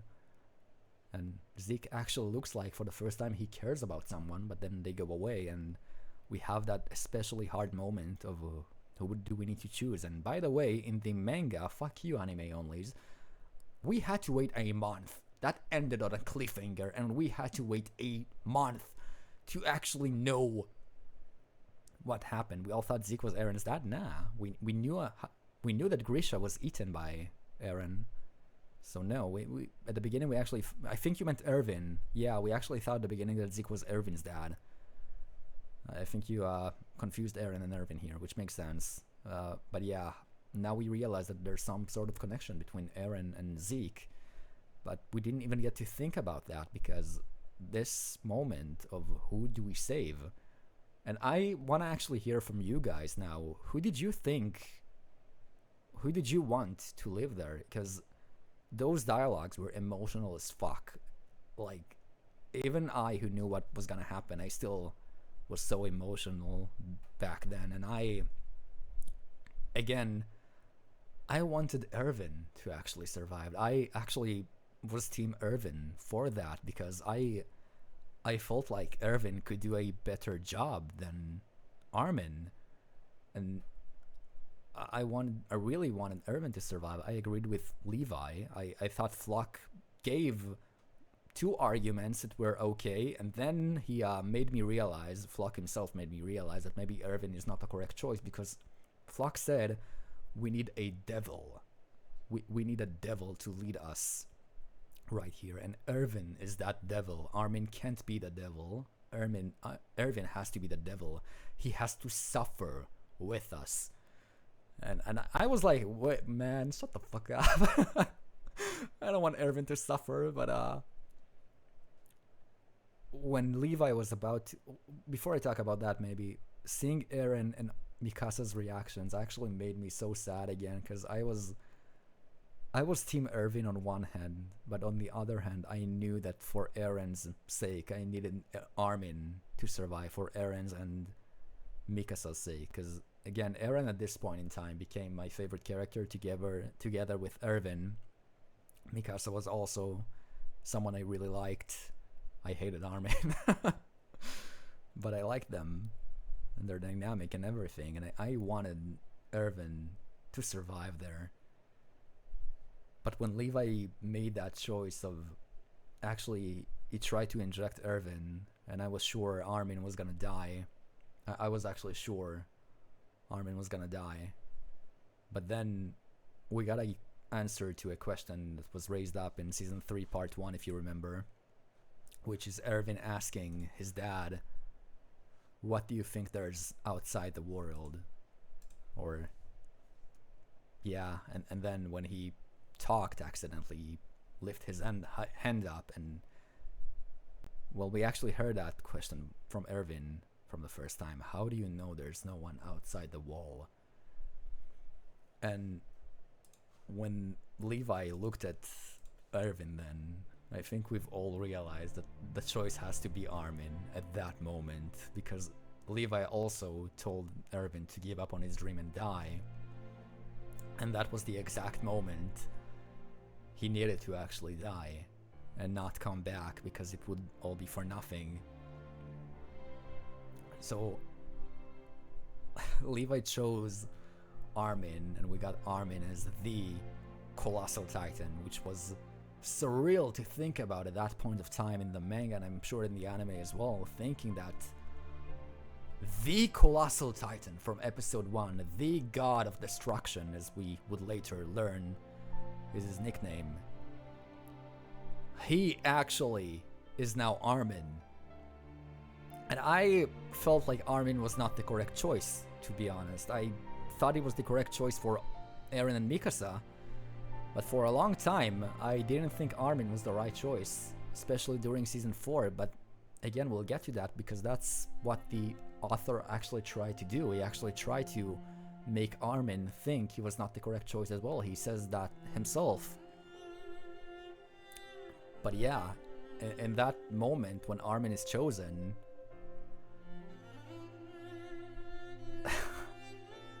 in that moment you're just way too emotional, I think, to think about anything else. I was emotional in the manga, I was especially emotional in the anime with this music and everything else in the background, but yeah. And then next episode is amazingly done, because we get to the basement, and the anime actually made such a good build up for that chapter, because we get to walk through the city with Mikasa and Eren together, as they see like the places they remember from back then all ruined. And then we get to their house, man, where Eren remembers his mom and shit, and that hits different. And they get to the basement and they find that picture, and I remember seeing that picture for the first time in the manga. I will never forget that day I read the chapter, seeing that picture and realizing that Grisha has written on it, "Humanity has never perished." And I was like, no way, dude, the world is normal? What? And in the anime you get a post-credit scene where you see that this is basically World War II now. Or well, for us Jewish people, I think it hit even more different when we see that. Basically World War II, they are in ghettos, they are what we learn is called Eldians, the only one who could turn into a Titan with the serum. We learned that we were on Paradis Island, Paradise, this whole time, with everybody's memories just like, yeah, disappearing because of the first king. We learned that, all of it. But it got even worse for us, I think, as viewers, and for Eren, because as Eren would ask later on, and as we see now, during that whole flashback, I think it's horrifying to actually realize that, but the whole flashback that we're seeing is not an actual just flashback, it's memories. Eren is actually living through his dad's memories now, and he's actually feeling all of what Grisha felt. That means he felt the pain of losing his own sister, because Grisha, if you remembered, he lost his sister and would later find out that she was fed to the dogs for the amusement of the Marleyans. And our hatred there, I feel like, is just skyrocketing, but we feel like Eren, because after Eren learns all of this, and we get that flashback with Eren Kruger, and Zeke betraying his dad, we find out Zeke is Grisha's and Dinah's kid, we find out Dinah is Carla is like the wife, the original wife of Grisha. She's the one who ate Carla. It's horrible. She turns into the Smiling Titan. All of Grisha's comrades are turned into Titans. You can actually see in season 1 if you noticed. Same design, same everything. And we, yeah. It's a horrible realization, like Eren, that is there even any freedom to be had out there? And this is the moment Eren actually starts drifting apart from the rest of them, because we see people still happy, we see Armin still happy, we see Mikasa and Levi and everybody else as happy as they can be. But I remember Eren just sitting there in the court and thinking, what will happen if he tells them about Historia? Because he figured out that this is the reason he managed to like basically activate the coordinate, because Historia was not Historia, because Dinah was of royal blood, and he's not telling anyone that. He's not telling anyone as well what he's seen outside the walls, because it's not something you can really describe. Eren is actually the only one right now who understands that the outside wall is horrible and there's nowhere to go. Cue in the ceremony, we'll call it, where actually it's this one, I think. Cue in the ceremony with Historia and everything, and Eren is thinking to himself, what exactly did they find in the basement? Because he is ruined now. His eyes are so dead, and he touches Historia. And we now know what he actually has seen. But he touches Historia. We see quick flashes here and there of Grisha begging Frida to give him the power. She refuses. And then there's one piece of foreshadowing, both in the manga and in the anime, I feel like, where it crosses over a lot of people's heads.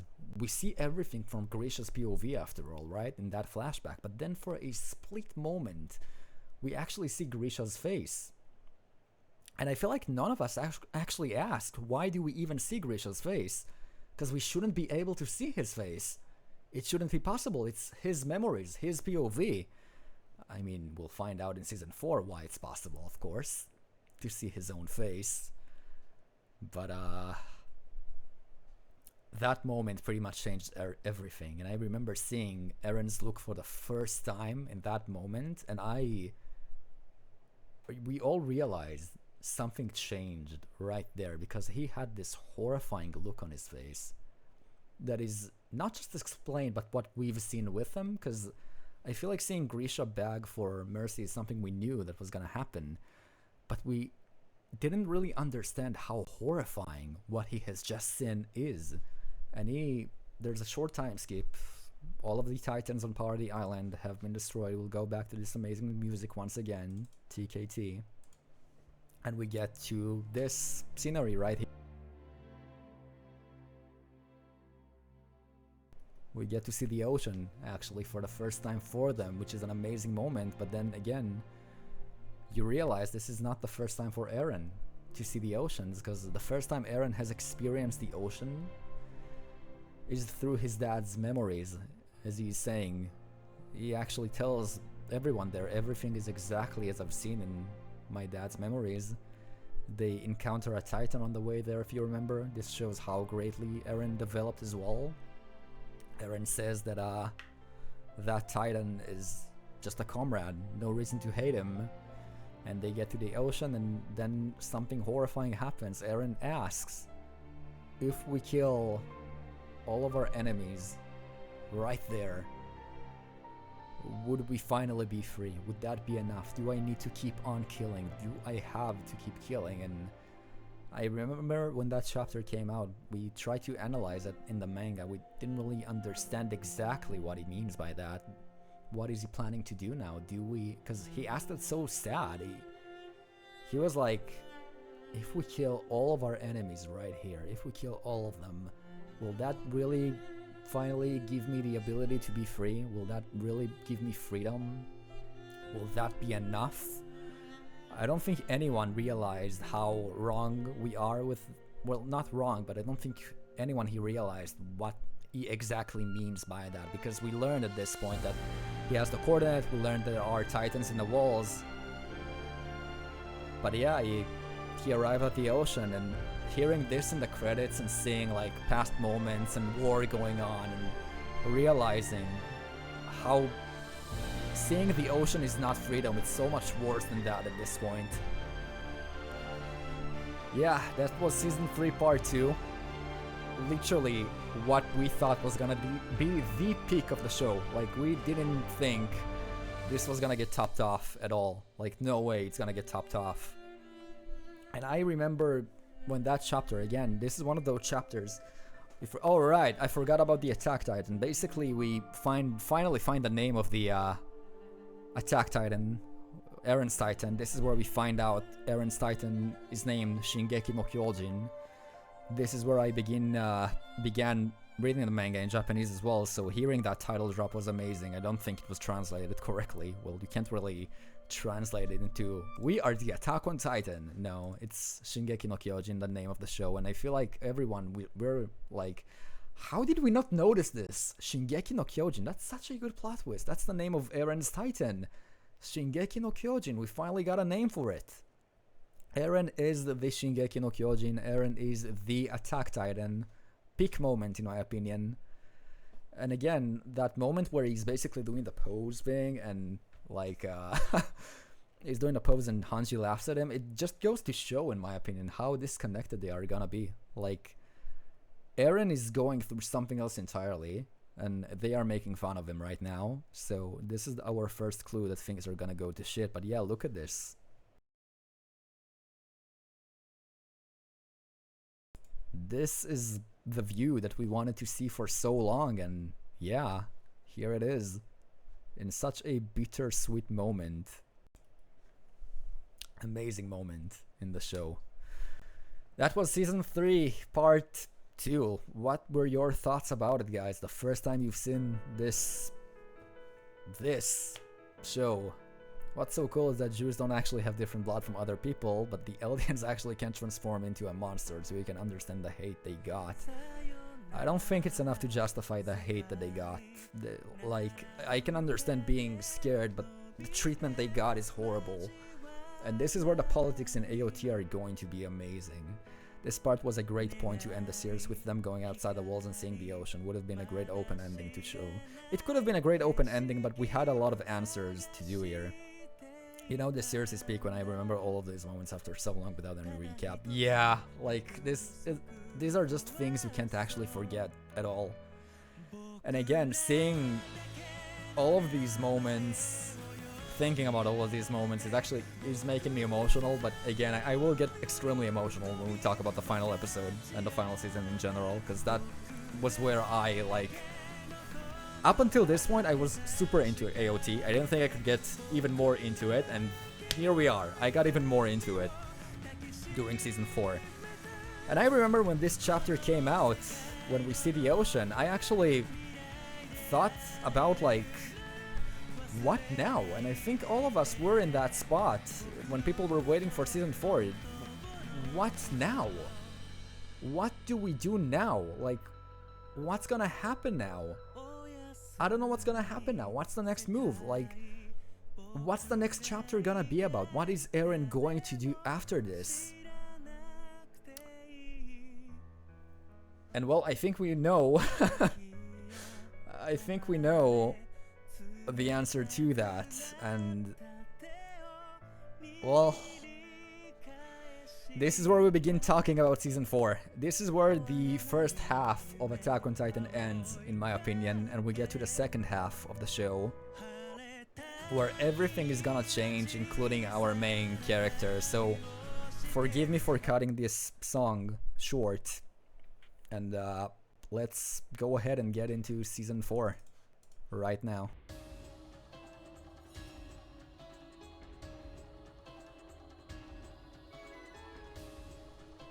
There you go, new background, new season. Again, I told you, from my POV, this is another half, so of course we're gonna get a new background for it, and it's the paths of all things, the most important part. New opening as well. Well, the first time we saw this opening, me too, I think everyone realizes that this is gonna be entirely different. The show, like, the episode begins with a war that looks like World War II, or World War I to be more historically accurate, to be honest, but we know everything is gonna change now. We know the show is gonna change completely here. And it happens. This doesn't look like what we know. This opening comes on from Mappa, new art style, new everything. It begins, and it feels like an entire different show, but it's still so good. And you hear this, and I remember my friends describing this opening for the first time. They told me I am horrified. They said they were horrified, because this feels completely different. This feels scary as fuck. The visual of this opening are so good. And it doesn't even show much. It shows a lot of explosions and war. And you hear the lyrics. By the way, I'm gonna like let you guys hear the foreshadowing here once again with the lyrics. And I need you to think about the final episode. Children cling to their coins, squeezing out their wisdom. As a manga reader, I was beyond horrified hearing that, because again, it means something else entirely. Every single lyric in this show means something, and this particular line is horrifying to think about. Destruction and regeneration. And yeah, we get a new composer joining in with Hiroyuki Sawano. Kohata Yamamoto, he's amazing, and they did an amazing job together in season 4. Everything in this atmosphere just changes. And in the first 2 episodes, we don't even see Eren at all. We meet new characters. We meet Gabi, we meet Falco. We just meet new characters. And we know something different is about to happen. We know we are gonna get something completely different. And even in the manga, it was apparent, because we are now following Reinar in Marley, which is something we wanted to see. We get to see their lives. We get to see Reinar's guilt as well. And during his flashbacks to the past, we get to see how bad he actually felt. We get to see them break through the walls and Reiner making them go through with the mission, which explains the amount of guilt that he has. He made them do it in a way. And we get to see a very, very particular moment that a lot of manga readers for some reason didn't really think about. At the beginning, I also didn't think about that until I got, like, to a certain plot twist we're gonna talk about in part 2. We are right now in season 4 part 1, mind you. But in that moment we get to see Bertolt kicking down the wall and going out of his Titan, and Dina Fritz just walking in there, ignoring him. I will talk about the production of season 4 in a second here. I'll just finish and recap the story of part 1. But yeah, we finally, eventually, before Reiner manages to commit suicide, Falco saves him, accidentally, but he saves him. Falco goes out into a hospital, and it's right there that he meets a very familiar looking guy that was actually hiding in the other episode as well, if you've noticed, when they all fall down. He meets someone who's called Kruger, and I think we all recognize that name, Kruger, and especially that face and that manner of speech, where it's basically Eren who infiltrated Marley. And I remember the fucking hype that it was seeing that in the manga, seeing Eren in Marley, talking like a completely different person. And I mean a really different person. What I mean by that is that usually in the anime, Eren refers to himself as Ore. And in that moment, and actually when he's seen Grisha's memories as well, he started to referring himself as Watashi, which shows that he is influenced by something else. Well, right here it was because he was pretending to be someone else, but it goes to show how great of a development he had during all of his time. He became a cold, ruthless character right there. A depressed, ruthless character, really. But yeah, it was amazing to see, in my opinion, seeing him right there. And as Toffe said here, he became the biggest mystery in the show. Like, seriously, a great mystery. He meets Falco, he talks with Falco, and he actually manages to make Falco... he manages to convince Falco to send letters for him, and we know why.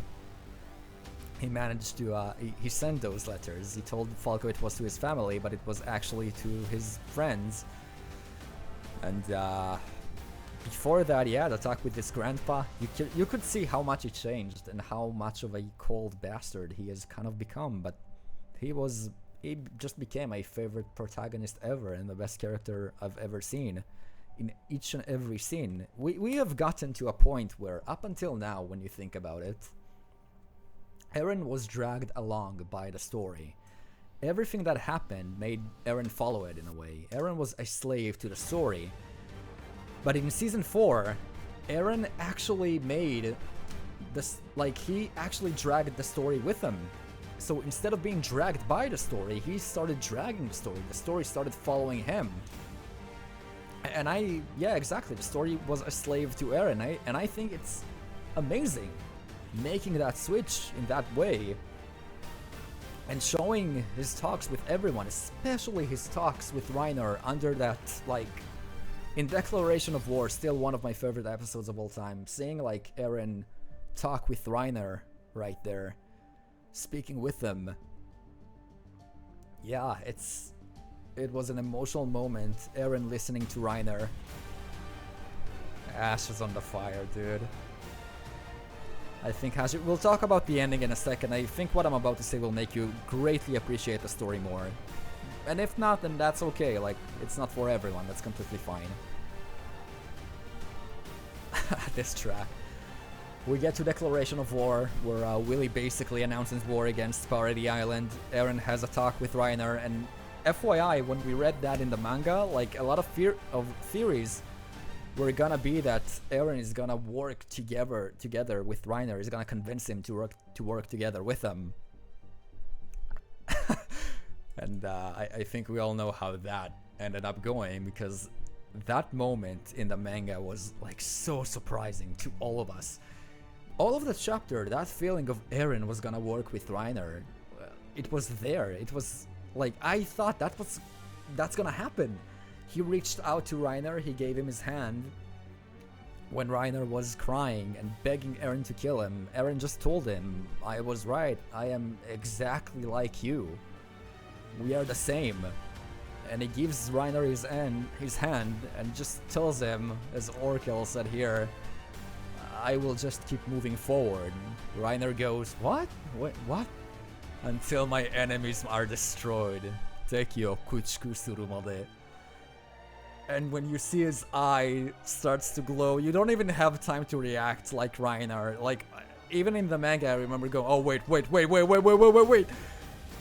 It transforms in a horrifying way, and it's horrifying because he on purpose was in a building full of innocent people, of Eldian innocent people when you think about it. He was down there so Reiner won't transform or anything, but Eren gave zero shits. Eren just straight up transformed, and this is, I think, the point of no return for Eren as a character and morality wise, because that moment on that transformation, he pretty much performed a Grim Reminder 2.0 from the beginning. Only this time he was the aggressor. He was the one initiating that. He killed so many innocent people with that particular transformation. And then we get the fight against the Warhammer Titan. One of my favorite fights, period. That whole sequence in Marley is one of my favorite fights, if not my favorite fight in the manga and anime. Now I know that okay, this is a song from season 3, we don't want that, we need that. We are introduced actually to a new Titan, and I think all of us were convinced in the manga that the Warhammer Titan is actually Willy, as he stated. So Declaration of War, if you remember, Eren immediately transforms, he squashes Willy, and he immediately eats him alive, that fucking ruthless bastard. But as we find out, he's not actually the Warhammer Titan, and a fight breaks out between Eren and the Warhammer. One of my favorite sequences ever, where the Warhammer starts to transform, and Eren gives zero fucking shits and immediately immediately jumps on the Warhammer Titan and just straight up massacring it. Like, if the Warhammer Titan was actually in the nape, he would have killed her 5 times in a row at that point. Like, holy moly.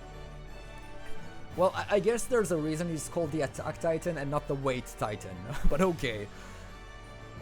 Bro, such an amazing moment. He broke the rules of anime, exactly, like such an amazing moment.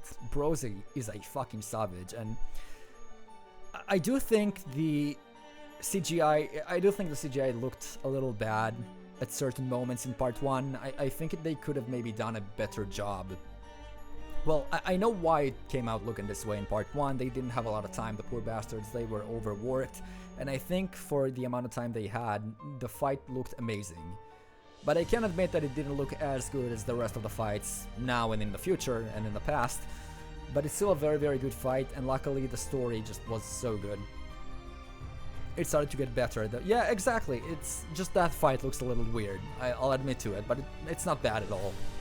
Hi, Ty. Hello. So Eren just straight up, like, fights the Warhammer Titan. It's a very hard fight, but he gives zero shits. I remember him after she cut his head off, because the Warhammer Titan is fucking OP. It needs to be nerfed. But I remember him going out of the Titan, giving zero shits with that, like, I don't care look. And I mean, now we know why he had this look. He knew what was gonna happen. Like, of course, he didn't give a shit. He knew everything that was gonna happen in a way. He knows he doesn't die here. And then he just says, "Do it now, Mikasa," and she pops in there with the rest of the group and they all kill. And then comes the most horrifying thing we've seen from Season 4 Eren. I know it sounds surprising because he already killed a lot of innocent people. But then he basically, I will never forget that chapter, man. Reading that chapter was something else. He basically managed to analyze where the Warhammer Titan is, how the power works, again showing great character development, him being actually able to think and not act upon emotions. He noticed that the Warhammer Titan controls the Titan from far away, from a crystal, like Annie's, so he actually noticed that he actually noticed that Galilard, the Jaw Titan, can do some damage to the hardening as well. And I remember seeing that in the manga when he basically notes that down. He goes, "Interesting, you can break that. Interesting." Mikasa ambushes the Jaw Titan when she can, and Eren just straight up picks the motherfucker, puts the fucking crystal in there, and start making wine. And he just drank her all down. Like, this was a horrifying moment, and then he immediately turns to the Jaw Titan and he's about to eat him as well. Such a good moment. Of course, in the background we have Zeke coming in as well, and Zeke was in on it with Eren, as a lot of people have guessed. In the manga, we actually had that theory going on that Zeke is gonna be with Eren. And because Zeke is royal blood after all, that's a very, very nice way of accessing the coordinate. Zeke purposely lost to Levi. We killed the Warhammer Titan. Reiner is pretty much depressed. He managed to survive, but he's super fucking depressed. And Eren became someone else entirely. And based on Mikasa's lines to Eren, "Please come home," Kaitekte, we realized that Eren ran away. He's not the same. And that was that fight in Season 4. Amazing moment in my opinion, truly amazing. And it's not over yet, the peak is just beginning, because we now have Zeke, Eren, and everyone else go on the blimp, and Gabi, the most hated character in AOT probably, she goes on the blimp as well, and she shoots Sasha. I don't think anyone can actually watch that moment without breaking, without crying, because yeah, how do you hate? I don't hate Gabi. I'm gonna be honest with all of you. I don't hate Gabi. I think she's a great character. I think she's written beautifully well. I think that the fact that we get to see why she's acting the way she's acting. I mean, Eren was basically Reiner for her. She, you know, the grim reminder, killing everyone she loved in a way, or a lot of people she loved, killing innocents, infiltrating her hometown. She was justified. Like, I can't blame her. She's seen Sasha kill people as well. 2 guards that were actually very nice to audience. Yeah. It was very, very good writing in my opinion, and I totally understand Gabi, but her killing Sasha just hurt. Falco is goated, what can I say? Falco is just a he's a good boy, he's a good character, everybody likes Falco. You can't hate Falco, like, I can understand why you hate Gabi, you can't hate Falco though. But Sasha died because of it, and when they tell Eren about that, he is actually beginning to laugh and cry at the same time. I don't think Eren changed it, just that this side of him finally manifested. Yeah, I also don't think Eren changed. I think that Eren, well, he developed, he went through a character development of course, but in the end he's still the same. And him becoming depressed and cold goes without saying after everything he's seen. And I think the moment that Sasha actually dies is when Eren finally understands that what he's doing is gonna come at a very, very high cost, and then nothing can be changed anymore. I didn't cry, but that doesn't mean, because I cry at the smallest things, but somehow not the big moments. I mean, that's fine, not everybody's supposed to cry. From Gabi's POV, it was very reasonable, but the fact she killed one of the most liked characters in the show or position within the yeah, immediately on, I agree. That's the only reason she's so hated, but I think she's a very, very good character. I think she's written very well, especially the next couple of episodes when they go to parody and she goes through a character development as well, where instead of just hating, being full of hate, she begins to understand everybody's the same.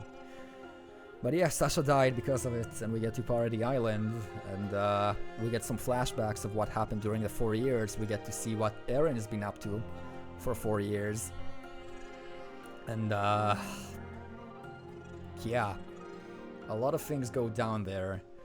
Falco and Gabi managed to run their ITIO. Falco and Gabi managed to run from jail, going around meeting Sasha's family. They find out that Gabi killed Sasha, and they forgive her. And one of the like, Sasha's father is just goated. What can I say? He is just fucking goated.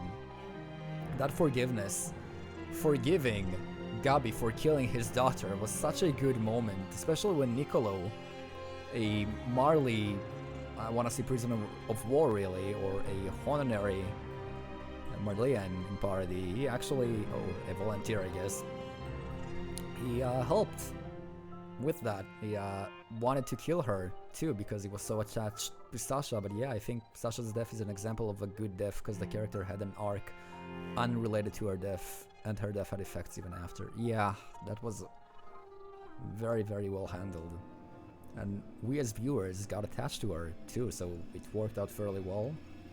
But right now Eren is in jail during this time, and then he breaks out in such a cool moment. He breaks out, he tells the Jägerists, the new faction that has come up, he tells them all that, yeah, the coat scene, him putting on the fucking coat like that with the 10-pack, such an amazing moment. And tell them, our first objective is to find Zeke. We have Flock with them, they assassinated Zachris, aka the commander, the main commander, I guess, of the army, assassinated. And Eren is now on the loose against everyone else, against the Survey Corps. He left, he's now with his own faction, the Jägerist. He never gave a fuck about them. That is clearly shown that they are just useful tools for him. He doesn't actually care about them. And I don't think he should. They are a bunch of fucking fascists. Like, they are... Yeah, they are assholes. I hate Flock. Flock... I like to hate Flock. Flock is an evil character, to say the least. He's a very right-wing politician. And yeah, Eren now controls them. We get to that scene in the restaurant where Eren tells Mikasa he always hated her. We'll talk about it later on and how much I fucking cried reading that, because that hit different. I think all of us, everyone with a brain, I think, knew that Eren was lying. The question is, was why he's lying to Armin and Mikasa right there. Like, we really need to think. We really needed to think about that in the manga. I've seen like a few people who actually hate the ending even now. I've seen them claim that he wasn't lying and he really does hate Mikasa, and it's like, do you honestly believe that? Do you really think that him saying, Mikasa, I've always hated you, is the truth? Like, come on, guys. Of course it's not the truth. That, and I feel like people, for some reason, got way too attached to Historia in Season 4, because people started saying that Historia is pregnant because of Eren, and she carries Eren's child, and they are in love and shit, and what the fuck are you smoking? I don't recall that ever being a major plot point in the manga. Quite the contrary, to be honest. In the manga, they explained that extremely well. They straight up said that the pregnancy is there so that Historia doesn't get turned into a titan. Like, this is the whole reason for it. And of course we realized that someone told her to do it.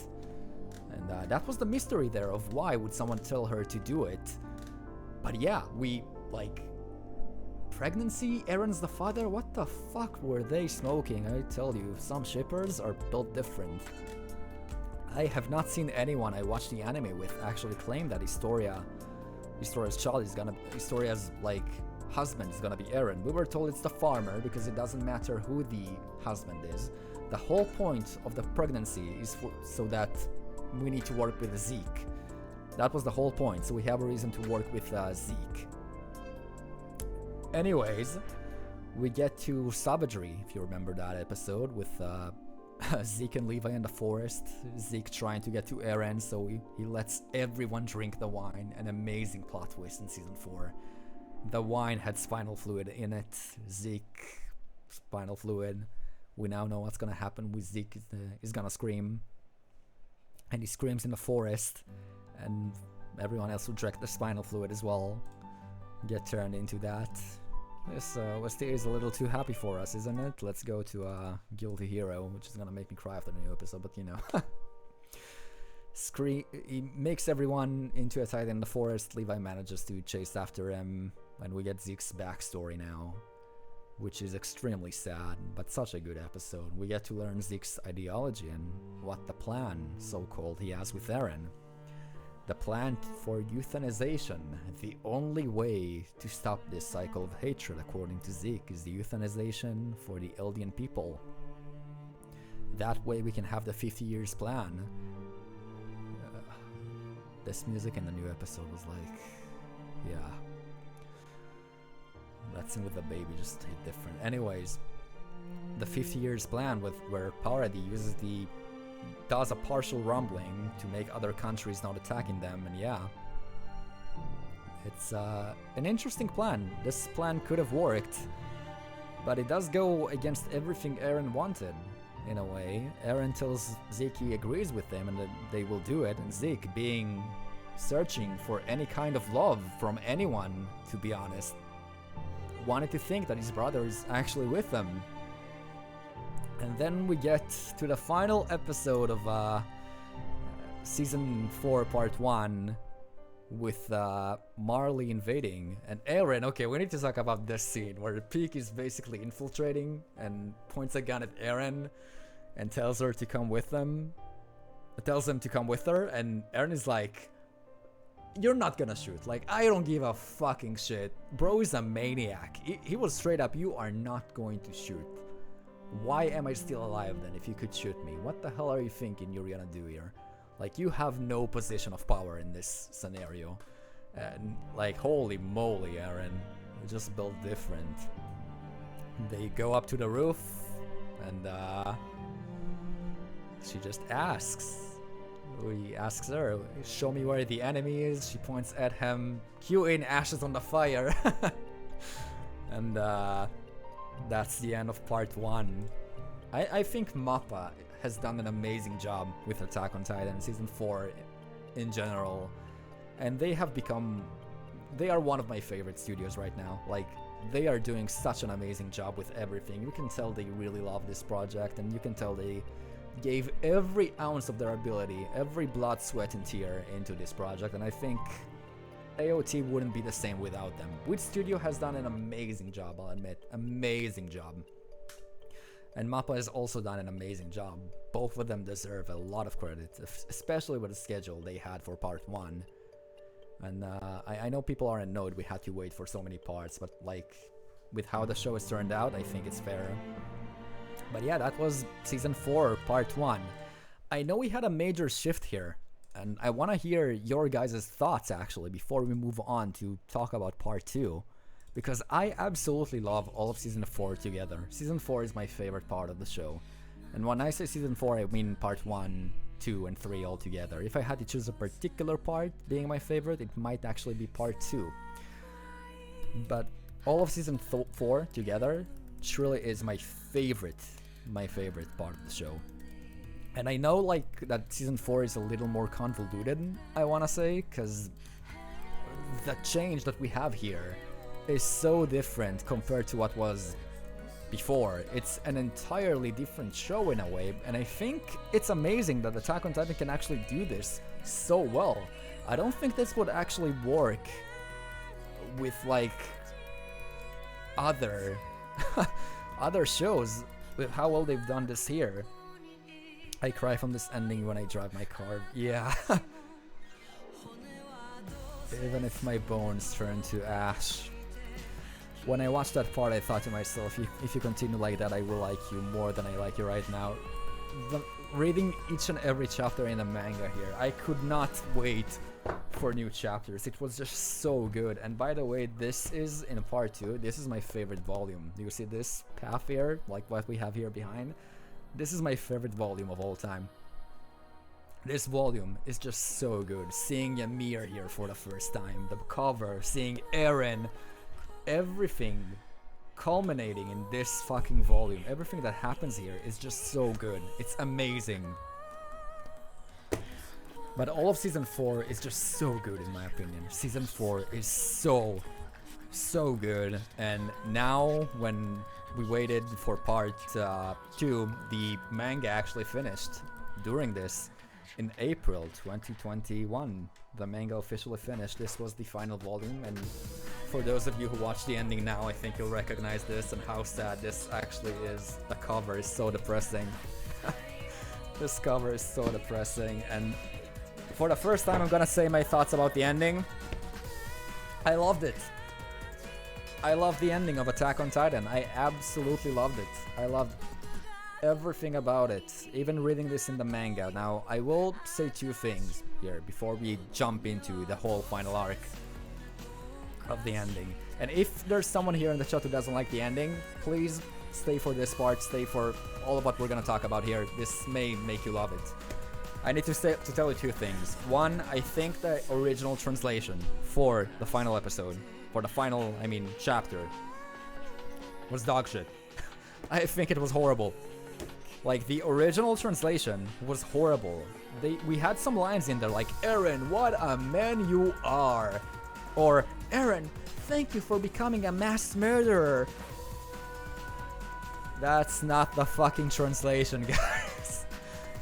It's a wrong translation. It's translated wrong. Like, I'm sorry, I don't know how to tell you. That's not the correct translation. And I remember reading that, like, for the first time, that translation, because that's what came early on, and it was such a weak translation. Like, we had a fan translation, which was absolutely shit. And then we had the official translation, which was absolutely shit.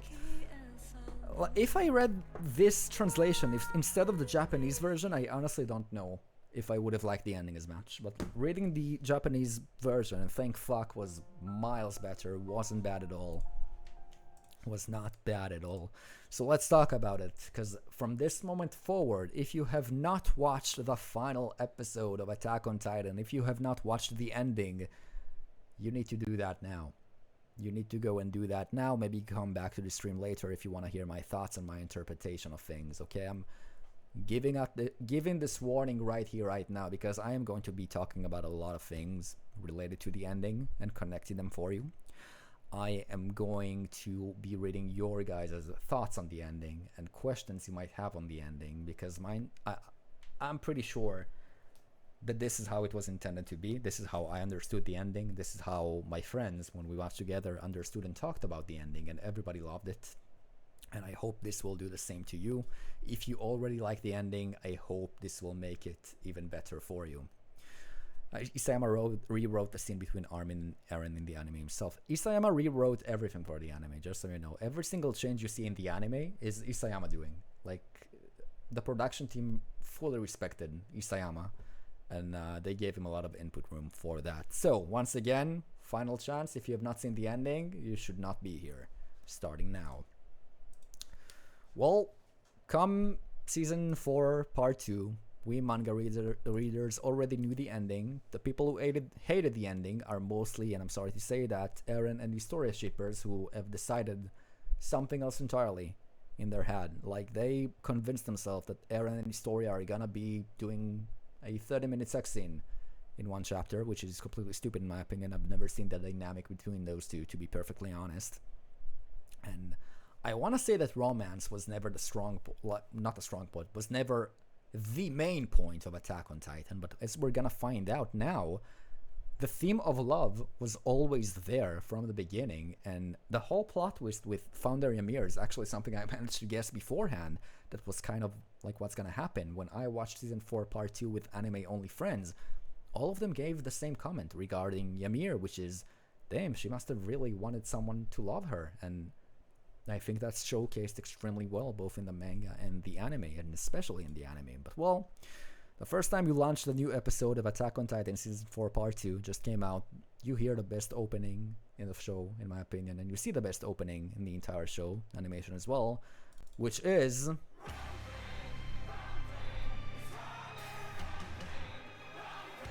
goated. Holy fuck, okay? Like, every time I hear that, this is still my go-to workout song, by the way. If I need to bench something, I am listening to this shit right here. Crazy opening. The amount of hype this fucking gives me is insane. At the end of the opening, when they scream, I scream with Eren, okay? When he's up there and he's screaming, beware, I am with them. I don't think it's surprising to you. This is my favorite opening, favorite part of the show as well. Everything about this part was so fucking good. So fucking good. Especially, like, the fight here is amazing. Eren kicking ass, Eren using the Warhammer Titan. Even when they're shooting his head off, he's still moving forward. That scream when he's in the Titan and Reiner is trying to rip him out, and he rips his fucking head off. Insane moment, okay? Just a fucking insane moment. If I lose it all, lose it all. Fucking love this opening, man. I fell in love with it from the first time. Just amazing. And seeing, like, in the opening, the reflection in Eren's eye for the rumbling. Holy fucking shit. Holy moly. Okay. So we have the whole fight. We have Falco and turning into a mindless Titan because of Zeke screaming, Zeke getting there, everything happening, but the main moment we need to talk about after all of that is Zeke and Eren touching, and that sounds incredibly wrong, I know, but it is what it is. And Eren's head, okay, let's talk about this chapter for a second here. This one right here, I will never forget this month. I will never forget this month, okay? Like, I did not expect that to happen. I don't think anyone expected that to happen, because this was the final shot in the chapter. Eren losing his fucking head off. And that was it. That was the end. We had to wait a whole month. None of us thought Eren was actually dead, okay? I don't think anyone actually convinced himself that Eren died there, but such an insane way to end the fucking episode. We get a flashback again to Zeke in the next, well, this is the same episode for the anime. We get the flashback and we see Eren is not exactly with Zeke because he didn't actually catch the ball that he threw to him, and we see this image in the anime. This sequence is amazing. Like, this shard of pages in the anime is just amazing. Amazing. And we get to see a lot of flashes, and basically Eren arrives at the coordinate finally. This image. Eren is in the coordinate. Zeke and Eren talk here, and I don't think I ever expected this to be. Such a good plot twist. Where did you buy the manga volumes? In Amazon. I ordered them from Amazon. Eren's all of the dialogue here is just amazing. Eren saying, because I was born into this world, to Zeke. Zeke realizing he was betrayed. Eren realizing that Ymir is actually under Zeke's control because he's of royal blood. And then them going together, and again, this was a fucking cliffhanger. Well, not exactly, but still, them going together into the paths and going into their memories. And there's this one moment in this chapter and episode. This episode is amazing. There's this one moment, one of my favorite episodes of all time, by the way. I don't want to listen to this track just yet. We'll save it for now. We'll go with this for now. We get this like particular moment here in this episode where Grisha for a second can see Zeke as an old man, and it's at that moment I think we all realize that something is weird, and Eren also realizes at that moment that he has something to do here, because he tells Zeke immediately, let's move on, Zeke, next memory, hurry it up. And we get to that cave, basically. We get to the race cave once again from season 3. And this is probably the best plot twist I've ever seen in an anime, because from the beginning of this episode, this was handled so well, seeing moments from season 1 and actually realizing that in this particular moment, right here, Grisha was looking at an adult Eren and not child Eren. This blew my mind. Reading this just straight up blew my fucking mind. This plot twist of him seeing older Eren. Well, he's not actually seeing him if you want to be more precise. He's actually looking at himself because Eren is sending memories. But him seeing that is amazing. And then Grisha gets to the cave. He tells Frida that he needs the power and she can use it. And then he tries to transform, as we've known that was gonna happen, but he also reveals one thing. I'll just read it out loud, I guess. The Attack Titan is capable of seeing into the memories of its future inheritors. In other words, it is capable of knowing the future. I thought the time travel stuff was I think it's an amazing thing, and it's such a good power, because when you think about it, the source of this power for the Attack Titan is simply because Eren has both the Founding Titan and the Attack Titan at the same time. So he's basically sending memories to other users in the past to lead them to this moment. This is where we all realize that everything that happened up until now happened because Eren wanted it to happen. This is what we call a closed time loop in story writing, okay? It's basically things have to happen. There are no other timelines. Everything is a closed loop, closed circle.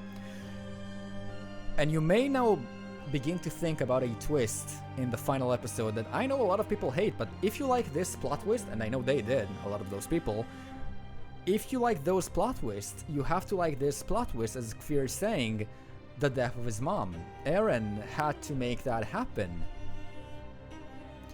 In Japanese, it should be the Advancing Titan. He can see the future. No, okay, let's get that out of the way first. Shingeki no Kyojin can be translated more accurately to Advancing Giant. But the Attack Titan is still pretty good. This translation is not too bad. It's capable of knowing the future. It's not too bad. You get the gist of it. I'm not gonna be nitpicking every single translation choice. Doesn't really matter because the message is loud and clear. But yeah, I guess it's not as precise as it should be. Again, not too bad if you understand the meaning here. But again, if you like this plot twist of Eren actually convincing Grisha, actually whispering to him to make sure this is going to happen, and again, quoting him, telling him, "What are you doing, father? Stand. Did you forget why you came here? To get isn't it to get revenge for your little sister who was eaten by dogs?" Zeke is confused here. All of us as readers and watchers, we're horrified as well, I think. This panel right here, goosebumps, man. And him telling him, "Dad, you started this story, didn't you? Basically, he made Grisha slaughter the Ray's family, everyone, except the dad. Can you give... Yeah, I will. After I finish talking about everything, I will. We're gonna discuss this together. Well, if you like this plot twist of Eren using time travel, the whole memories of the future, then you have to also understand that it means he planned everything. The death of his mom, Erwin's death, everything that happened. We'll get to this track in a second, to be absolutely honest, but everything that happened in this entire show, everything we're seeing only happens because Eren wanted it to happen. Everything that's happening, every single moment, happens because Eren needs it to happen, and that includes, unfortunately, the death of his mom. Now, in Japanese, that line is a little more ambitious, I want to say. It's more of a... Bertolt wasn't supposed to die, so I led Dinah away, and you can guess what the result was. It's not like he gave Dinah the command to eat his mom. He simply led her away, and that was the result. But it's the same thing at the end of the day, because it had to happen. If Eren wanted to get here, to this moment, to any other moment, his mom had to die. He had to give himself that motivation. And by the way, right now, he doesn't know he did that. He didn't really do that. He is not, he doesn't know he's the one who did that. The only place he actually realizes he is the one who's doing that, he's the one who did this, is when Ymir is actually going with them. And that happens after we see this horrible past. And by the way, the second I saw this panel right here, seeing the founder, I felt so bad for her, dude. Like, her story is horrible. Her tongue was cut by the king, she was a slave her whole life. She never felt love, ever. And the second I saw this particular panel, I think everyone can realize that that's what she's looking for most of all, to be loved by someone. Now, of course, the only one she could turn into here was the piss of the shit of a king. This fucking asshole. It's not really the type of love you're looking for in life, I want to say. This is more of a, you could call it Stockholm Syndrome, but I feel like it's even more than that. Like, ever since she got this power, she was given attention, she was giving everything she missed in a way, a home. You can tell why she got attached to him this way. We see this whole thing, we see her being eaten by her kids and Eren coming in with the fucking clutch of its ends now. But not in a sojourn type of way of literally ending this now. And this is where it begins. The point of really no return. The footsteps of doom are coming. Such an amazing track, and the rumbling is officially beginning here. Eren releases everything, the source of all living matter, as we've seen in Ymir's flashback, connects to him, and it officially begins. The rumbling is here. Now, I know a lot of people have some problem with the Alliance and their motivation. Some people wanted there to be an actual full rumbling. I will never understand that. There's not gonna be a full rumbling. This is not a message you want to leave the readers with. And I'll tell you something else. During this entire season and chapters, at the beginning I was full on Eren's side, okay? His beach here is horrifying, by the way, this picture. I was fully on Eren's side at the beginning. I understood him perfectly well. I feel like all of us are really understanding of Eren during these moments, because he is the protagonist. We were with him since episode 1. Of course we're gonna be on his side. But hearing him actually say out loud, and you know what? I don't even need to make this up. I can just read the exact lines. The exact horrible lines where I began to understand that I can't really support him fully. Like, him saying, my goal is to protect the people of Paradise. Yeah, I get that. I get everything here. But then cutting to the Titans of the Walls will thunder across the world to every land beyond this island. Their rumbling feet will snuff out every life in those lands. I will destroy everything, basically. I don't think this is someone anyone in their right mind can actually support. Like, come on. But you know what? Even then, and I'm willing to admit this, even then, I was still kind of on Aaron's side. I hated Flock, mind you. I fucking hate him. But I was on Aaron's side. I thought Aaron had maybe another plan, maybe something else, because again, he's still the biggest mystery and we're not seeing a lot of him for a reason. There is a misconception that Aaron started the rumbling so that his friends could defeat him, but in reality he started because he sought that view. And he says that, he says that, like he actually says that himself. But anyways, I was still on Aaron's side for the whole season here, and yeah, we even got like that one chapter 130 was it, if I recall, towards the end of the season here, where he actually thinks about everything that happened so far, and we see him tell Historia what he's gonna do, and basically he's the one who convinced Historia to get the pregnancy so that his plan could work. He's telling Flock about the plan because he need the Jaegerists. Everyone's trying to stop him in a way, but he's not gonna let that happen because he wants to reach that view. It's already been decided that he's reaching that view. And then then we had this amazing sequence of him just annihilating this whole fleet. In the anime it was done incredibly well. People are burning alive by the Colossals, and the rumbling officially begins. At this point, I'm gonna remind you, and at this point, I really am still on Aaron's team. This is terrifying, by the way, all of this. I am still on Aaron's team. You can see that they are unstoppable. They are unstoppable. They just keep on walking, and for the first time, we get to see his fucking form right here, and it's terrifying. Shingeki no Kyojin. It's really the Attack Titan, he is here. And it's terrifying, and we get this cutback, and this is where you realize what he actually meant when he says, I'm gonna destroy them. I'm gonna kill all of them. And we now know what's the meaning of killing all of them. We are getting them, the Doomsday Titan. Yeah, that's the name they gave it. Every last one of those animals that's on Earth. This was such a heavy chapter. This is where we actually see the beginning of the rumbling. It begins here officially.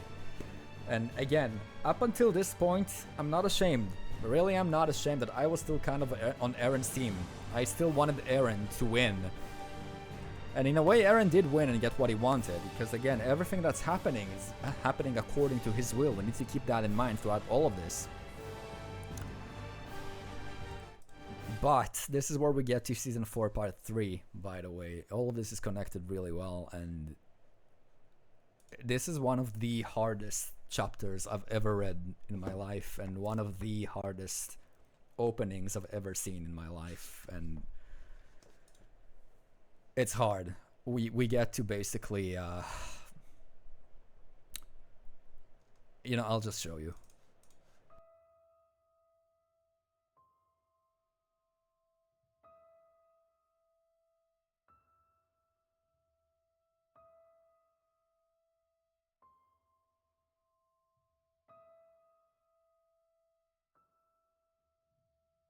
This is what we're gonna get. This is what's gonna be left of the world, of what he's doing. This scenery is what we're gonna be left with, but it's not enough, is it? Up until this chapter, I really was on Aaron's side, and the anime has done that especially well. We see two kids we've met before in the flashback, with Aaron asking Mikasa what he is to her. She panics. She told him family, of course, and we know that no matter what happens, everything would have led to what Aaron wanted anyways.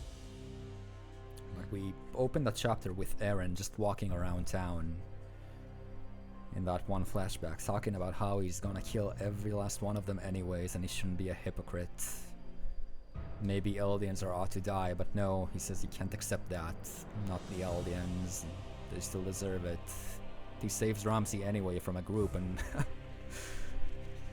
the anime has done that so well. This whole sequence of the rumbling and cutting back and forth to him, talking with them, apologizing, crying that he's so sorry, that there's no other way this is the first time in a while we've seen so many emotions from him. Him crying, apologizing, everything is just pulverized around them. Everyone is getting crushed. The Titans are just walking. Everything is crushing.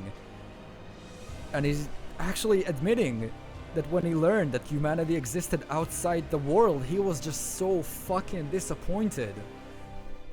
And it's part of what made him do it, and it's horrible seeing that. I was so disappointed. The kid is dying, broke his leg, his brother lost his fucking head off.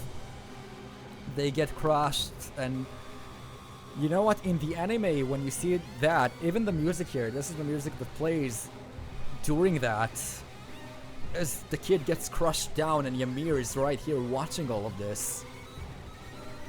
This feels like the culmination of the chapter. I remember reading this far and being absolutely horrified of what I've just read. And I thought that was gonna be it. Him saying I'm sorry and, you know, they're crushed down here. And I thought, okay, that's the rumbling for you. What can you do? I was still a little bit on Eren's side with the rumbling here.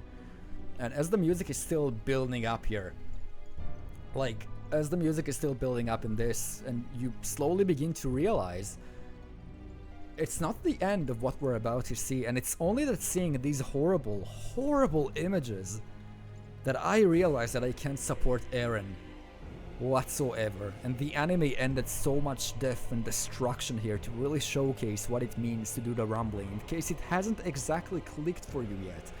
Because if the rumbling was only something we talked about from afar, I would still be probably supporting it in a way, but actually seeing kids cry, people getting crushed, people dying in the chaos, people actually being on fire from the heat of the Colossal Titan, straight up burning alive. Is there more gore in the manga panel? There's a lot of gore here, but the anime actually added more. Even that one guy who shoots himself in the anime, it's such a powerful message, and everything that we're seeing there. Mappa went so hard in that moment, and again, I was horrified. Absolutely horrified once again in the anime, seeing all of this death and destruction, going back to places we knew from before, hearing people scream, seeing them being cut down by the rumbling, just being crushed, heads flying off. Everything in this particular moment was just so hard to watch. And again, if you're seeing all of this and you still support a 100% rumbling, I don't know what to tell you. This is what made me realize in the manga as well that Eren has to be stopped. This has to be stopped. This is not a solution. Armin even says that in the anime perfectly well. Killing everyone so that no wars are gonna be a thing? No. No. Like, no. But then we get to Eren's point of view here, talking about everything. This might be the best panel of the manga, this freedom for how fucked it is. Because you see this freedom, also by the way, here, it's not like clouds, this is the Colossal Titan's smoke. This is all the smoke, it looks like wings, saying this is freedom, cutting back to everyone being dead. And he's talking about this magnificent view here, and turning to Armin, and immediately we see that they are in paths right now, and then it cuts back to Armin.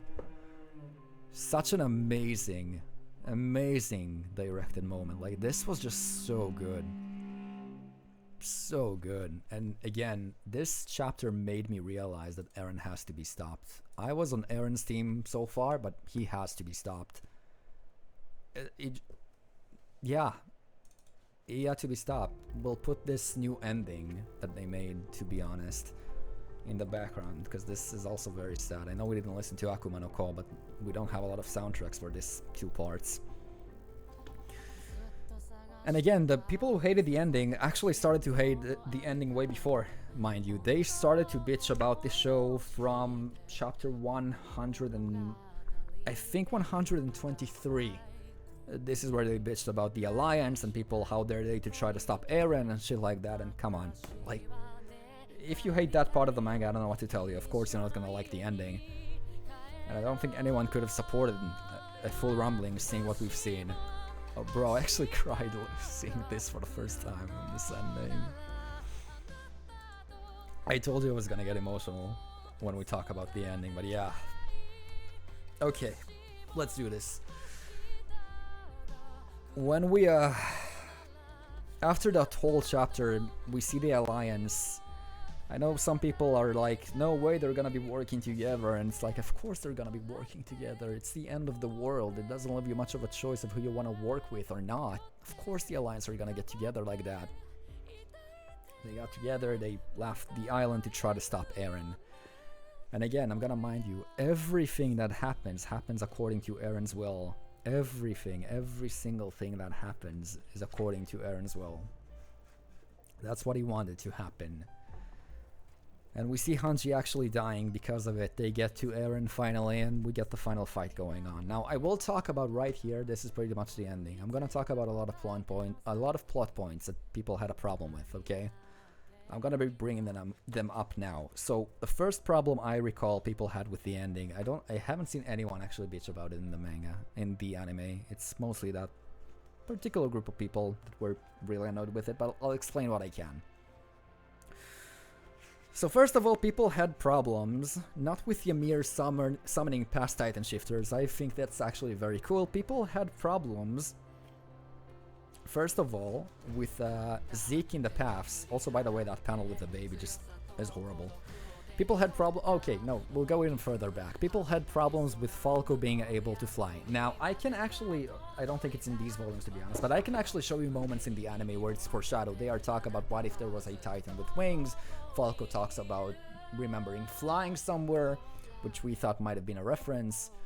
Talks about being able to fly. They bring up the idea of a flying Titan a few times. Past Beast Titans being a thing as well. His name is literally Falco, yeah. And the explanation as to why he has those characteristics, again, there were a lot of theories surrounding that. It was like he actually took spinal fluid from Zeke, combined that with the Jaw Titan that he has eaten. Yeah, that's the result. That's cool. Like, I didn't really mind the fact that Falco was able to fly. It was to be expected. It really was to be expected. So that's the first thing that people had a problem with. I don't think it's a plot hole at all, or that it really comes out of nowhere. Maybe it could have been foreshadowed a little more, but I don't think we need to waste more time on it with an already a limited amount of pages for the manga. So we got that. The other problem people had for some reason, they claimed that Zeke should not have been convinced by Armin to give up on his outlook on life. But again, the whole character of Zeke and what we've seen from Zeke was that Zeke is searching for someone to actually love him, and he saw that someone is Eren, and yeah, it wasn't Eren for him. Armin manages to talk with him. Basically, when Armin in the paths find a leaf, that leaf is the meaning of life for Armin, pretty much, because again, paths, as the anime explained that very, very well, the connection point for life, the connection point for everything, and pretty much the source of all life is there. He took the leaf, and Armin talked about the meaning of life that he's seen, but Zeke didn't see a leaf there. He has seen a baseball, and the reason he saw that ball is because that's the meaning of life he had, and just throwing that around because Savary realized that that was the love he has gotten throughout his life. That made him realize that maybe playing catch and being born wouldn't be so bad. He finally saw the meaning of his life, and I think that was beautiful. I actually think that moment was so beautiful in the anime. I like that moment in the manga as well, but in the anime it was so beautiful. Seeing Zeke going through that character development, completing that cycle, I think that was an amazing moment. Which brings us to the next problem people who hate the ending have. And it's this, past shifters going up. Now, I don't understand really why. It has been stated by Armin right here that paths are never ending. There's no life or death going on in the paths because Ymir sought connections. Again, she wanted love, and not being able to die gave her the power of the Titan when she originally touched the source of all living things. That's something that Zeke actually explains. And yeah, that's pretty much it. People are showing here in paths. Now, the reason they could control their titans is because Ymir summoned lifeless, soulless bodies of titans. So, of course, once they get their ability to... Once they are pretty much convinced or found, as Bertolt put it in the past, found in the paths, yeah, they are gonna be helping them. And I, again, thought that was such a nice connection. Maybe the anime did do a better job explaining that, because I did not see anyone being confused by it, such as people were in the manga. They didn't think it was a bad twist. I remember people bitching about it as, how can that be? Why are they even doing this? And I don't know. I remember thinking it was pretty clear that this is why it happened. Zeke even explains here, or Armin actually explains that in the manga as well. What I don't understand is why Kruger joined Armin. He killed countless Eldians for the solution of the Eldian problem and wanted Grisha to take the founder for that. Why would he help Armin to stop the rumbling?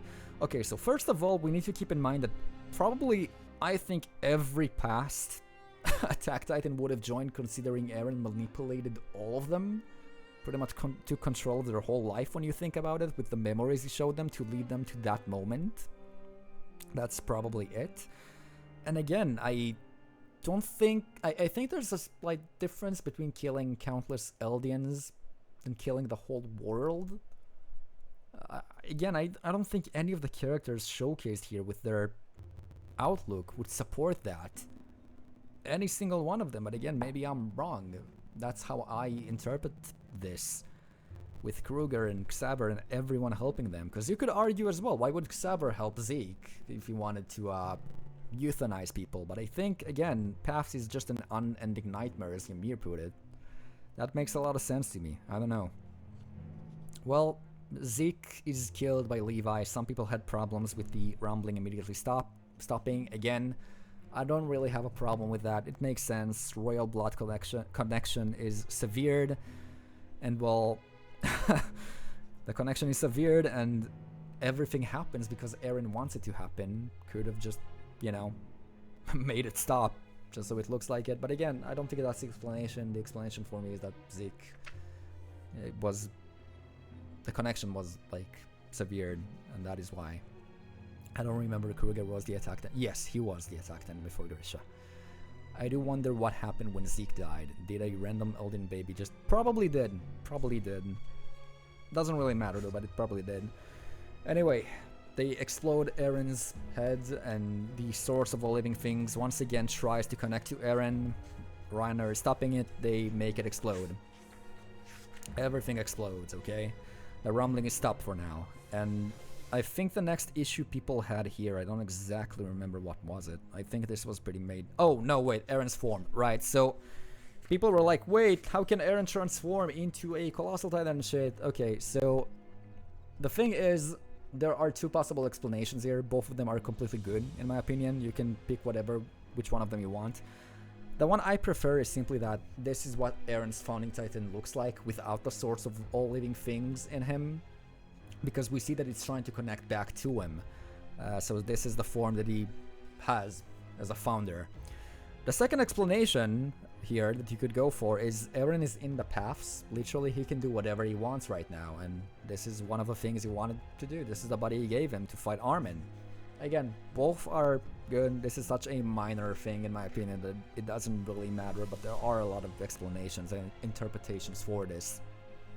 But no, this is not the main problem people had here. I feel like this chapter was received extremely well overall, except from the kiss. Oh, okay, not the kiss. Excuse me. Not the kiss. People had a problem here, I remember, with this Eren, and I don't see any issues with that. People claim, how can he delete Mikasa's memories? He didn't. He literally shows her this memory right now. It's not that she's remembering. This is when he shows her this alternate life that he created in the paths for them. The last line we actually hear Eren Yeager says, like the last line he actually says when he's alive, is, please Mikasa, forget about me. This is the last line Eren has ever spoken. And I feel a lot of people miss that. A lot of people think the last chapter are his last line, but as we've shown, this flashback happens before. The last line that ever said is, please forget about me. cut in back to here. Mikasa now knows Eren's in the head, probably from the connection the two of them had in there. And now she cuts his head off. And as you can see here, when he cuts her head off, like when she cuts his head off, he's actually showing her this. He's bringing her back in this. From her POV, she's actually kissing him in the paths. And then we cut back to the gruesome reality of them kissing here, and Ymir watching this happen. Now, this is where a lot of people had some troubles. We already had... We had this track, there you go. A lot of people had problems here in this particular chapter for a lot of things. And again, I think the English translation is horrible in chapter 139. By the way, in case it wasn't obvious, the chapter 140, or the number 140, is actually symbolizing freedom in Japanese. So one of the reasons the manga ends in 139 is because Eren never reaches freedom in 140, aka the symbolism of that chapter, of that number. Yeah.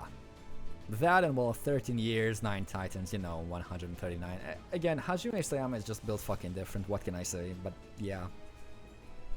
The anime did 139 so much, I agree. Like, they did that phenomenally. They made it so much better than what we got, but still. Anyways, I'll begin explaining some things here that you may have a problem with the ending. The first thing being well, we're gonna go back with the soundtrack that they used, actually, okay? Just to get that mood in, so... yeah. Anyways, first thing people had a problem with is the whole Ymir loved King Fritz. And again, I don't understand why this is such a hard thing to accept, that someone who never, ever, ever found love is gonna try to stick to someone who gave him some sort of attention. It's incredibly fucked up, and that's the whole point, that it's so fucked up. And the whole thing with Eren and Mikasa, I feel like people who read the English translation really missed on it.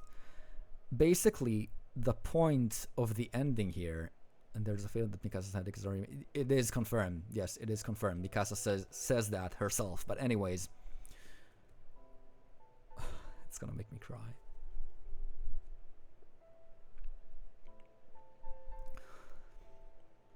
The whole point...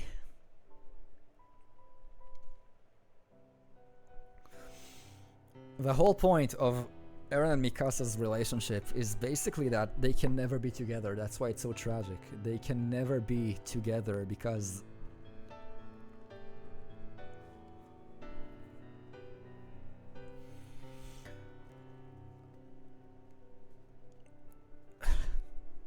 They can never be together because they have to make Ymir relate to Mikasa in a way, and that's why he has to be like horrible to Mikasa during all of season 4 and even before that, because like Ymir has to see herself in Mikasa, because that's the only way she's gonna be set free in the end. And that was what Eren tried to do during all of this. The moment he got to paths, he realized that Mikasa's choice is gonna set Ymir free, and in order for that to happen, Ymir has to relate to Mikasa.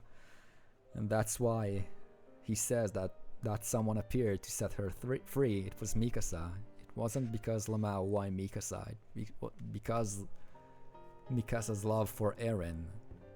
And Eren basically not returning that affection. Aside from not returning the affection, it was Eren making Mikasa suffer and be miserable because of that love. Because that's what happened to Ymir.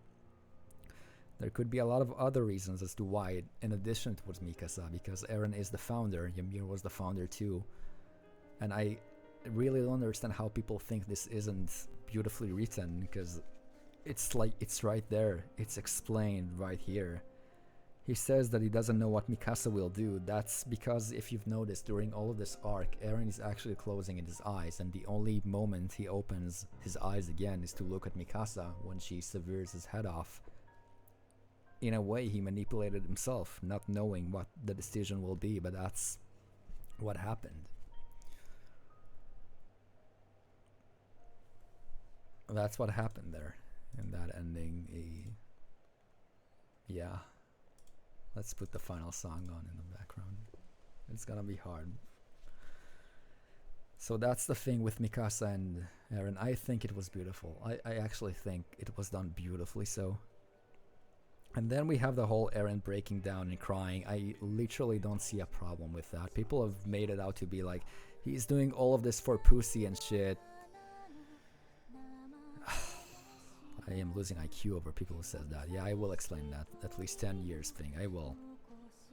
So imagine that you could... I'm not ready for this yet. I'm sorry, my heart is simply not ready for this yet. I'll put something else in the background. I'm not ready. We'll put this later, okay? I am really not ready for this right now because I still need to talk.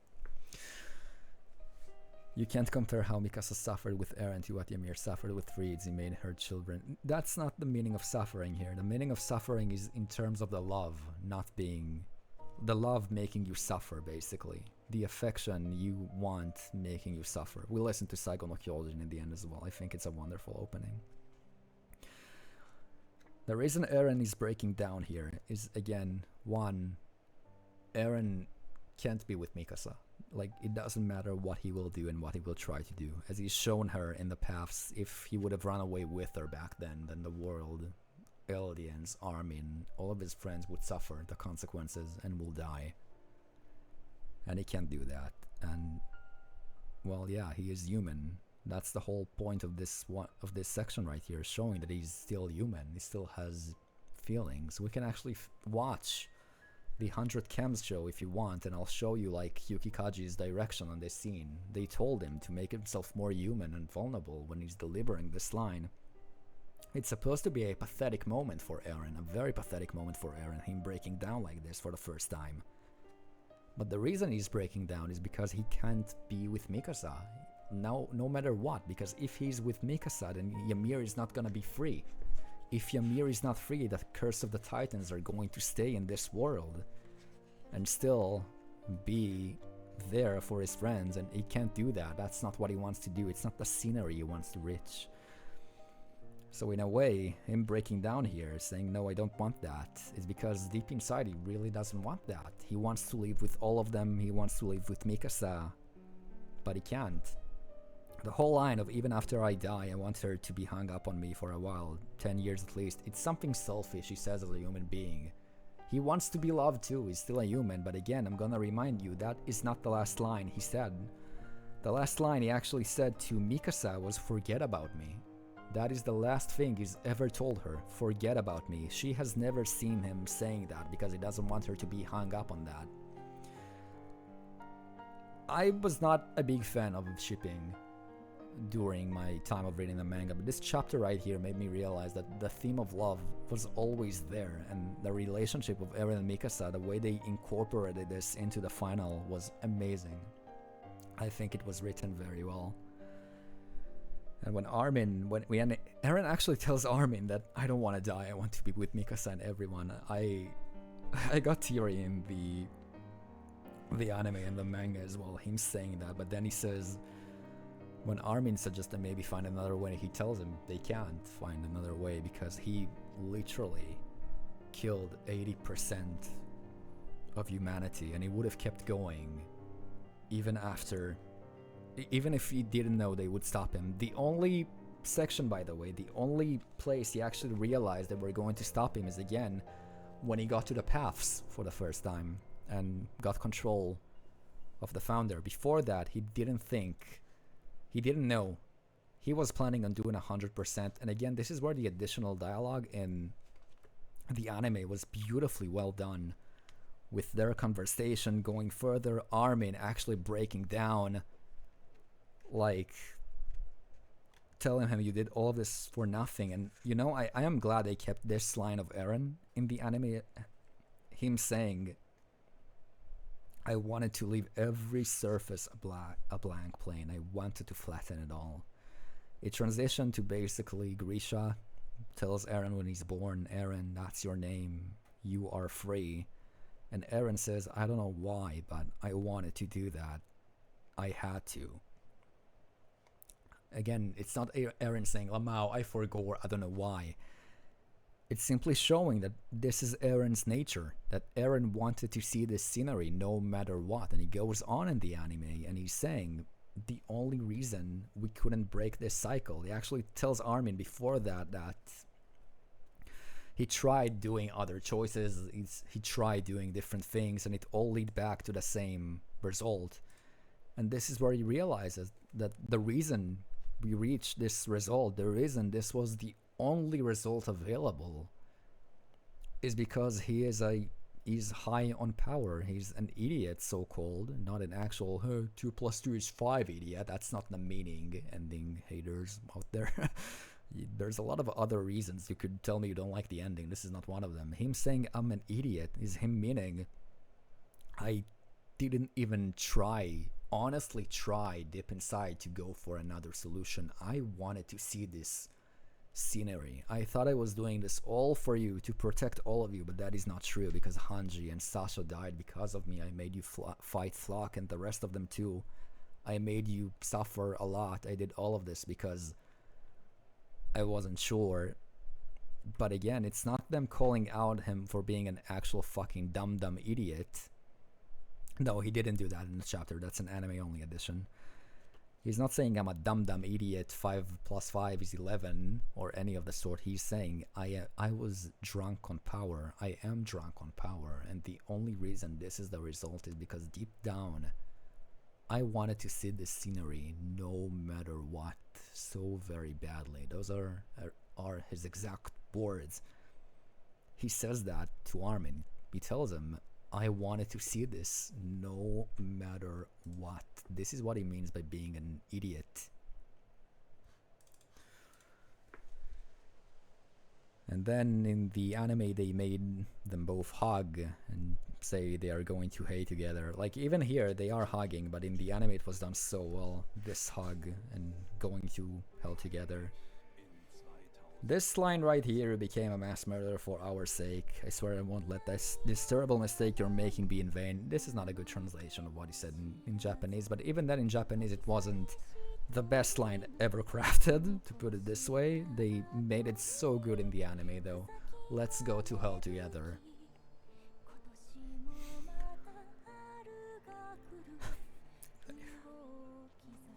And then it cuts back to the like the present, where Armin remembers everything because he deleted his memories, and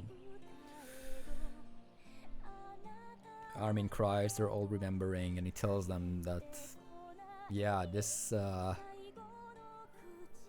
result of Mikasa's choice to kill him for Ymir was to free her, and freeing Ymir means that the Titans are gone from this world for now.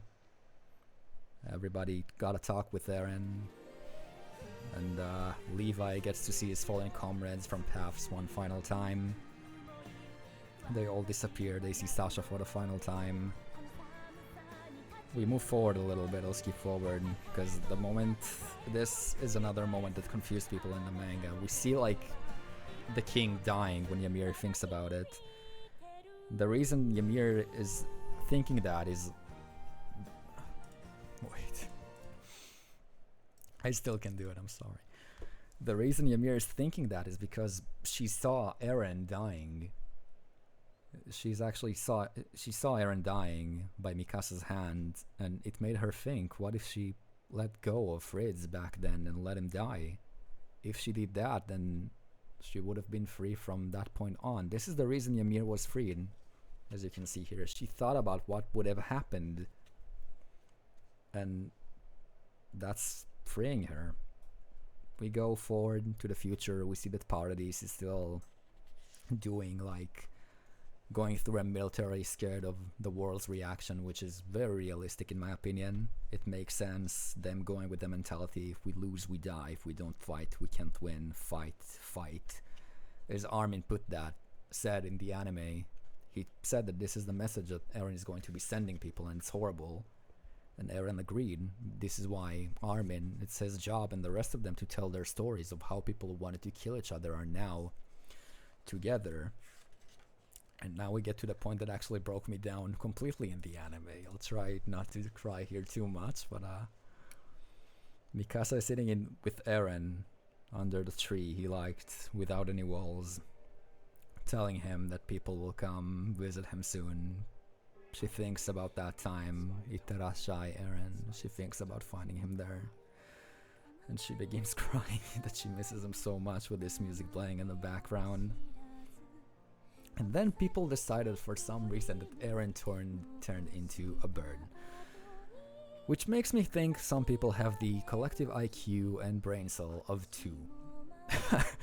I don't know how this is what you understand from the ending, but no, there are... My interpretation of this, which I really like, is that Eren is actually stuck in the paths right now, and a lot of things are pointing at that. Eren is now in the paths instead of Ymir, because the paths are not gone. Someone has to be in the connection, and Eren, as we've seen a lot of the times, is the one in paths right now. I guess you could call it some kind of freedom. But this is more of a metaphorical way, really, to show freedom as well with the bird. But this is my interpretation. I like that Eren is now in the path. A lot of people I've watched the anime with actually thought that as well, that Eren is now the one who's stuck in the path instead of Ymir. Someone has to be there after all. And the reason this works so well is because we flash now into the future a couple of years, a lot of years, as this song is actually saying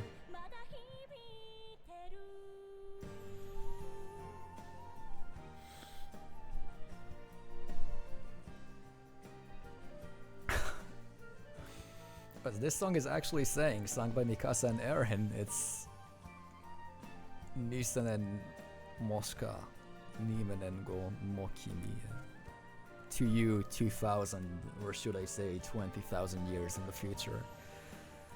And the reason for that is because Ymir sent a message 2000 years in the future, and now Eren is saying a message 2000 years into the future, because Eren is the new Ymir. And the boy that's about to enter this tree will switch with Eren eventually. Eren will be freed by this person, and the cycle will continue. He will be stuck there. Because at the end of the day, you can't actually destroy the source of all life. And that's the ending of Attack on Titan. And I think it's beautiful. I think this ending is absolutely tragic, bittersweet, and beautiful. Did Eren see that this kid will enter the tree? I don't think he did. Eren is not in the paths, he is burning in fucking hell. When you think about it, paths is hell, according to Ymir. That's why this works extremely well. Paths is not a place where you chill. Paths is a place of infinite suffering. And again, something that people missed in this chapter, 139, even in the anime, because I feel like the English version is not doing that so well. Eren speaks in a way where he's actually not sure in which time he is, and he actually says that to Armin as well. Everything, past, present, future, it's all happening at once. That means... that means... every time you see them change ages here is simply because Eren is not sure in which time he is right now. This is the reason they are growing as they are walking through paths. Eren is not sure who he is right now.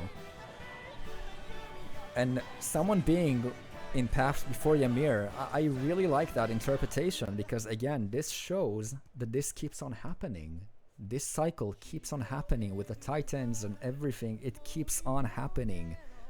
And I really like to think that this is the world of Attack on Titan. Everything happened before Ymir, and everything will happen now after Ymir, 20,000 years into the future. I really like this interpretation. I really like, honestly, that the ending is leaving room for interpretation. This is my favorite type of writing in any show. The show that I need to think about the ending afterwards. I like that so much. So let's hear Eren says that himself. Let's listen to him say it.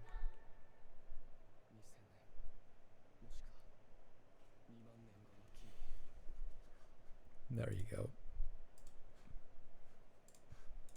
I really like that. Maybe there were previous loops. This is going into a time loop theory and everything, and I'm not sure I'm a big fan of that theory. I really like that, and like a lot of people, it's the only ending Attack on Titan could have gotten. Now it's your turn. You've seen me here, sitting here, talking for a long time. to be honest. And now it's your turn to share your thoughts. Yes, it is your time to share your thoughts about this series and ending.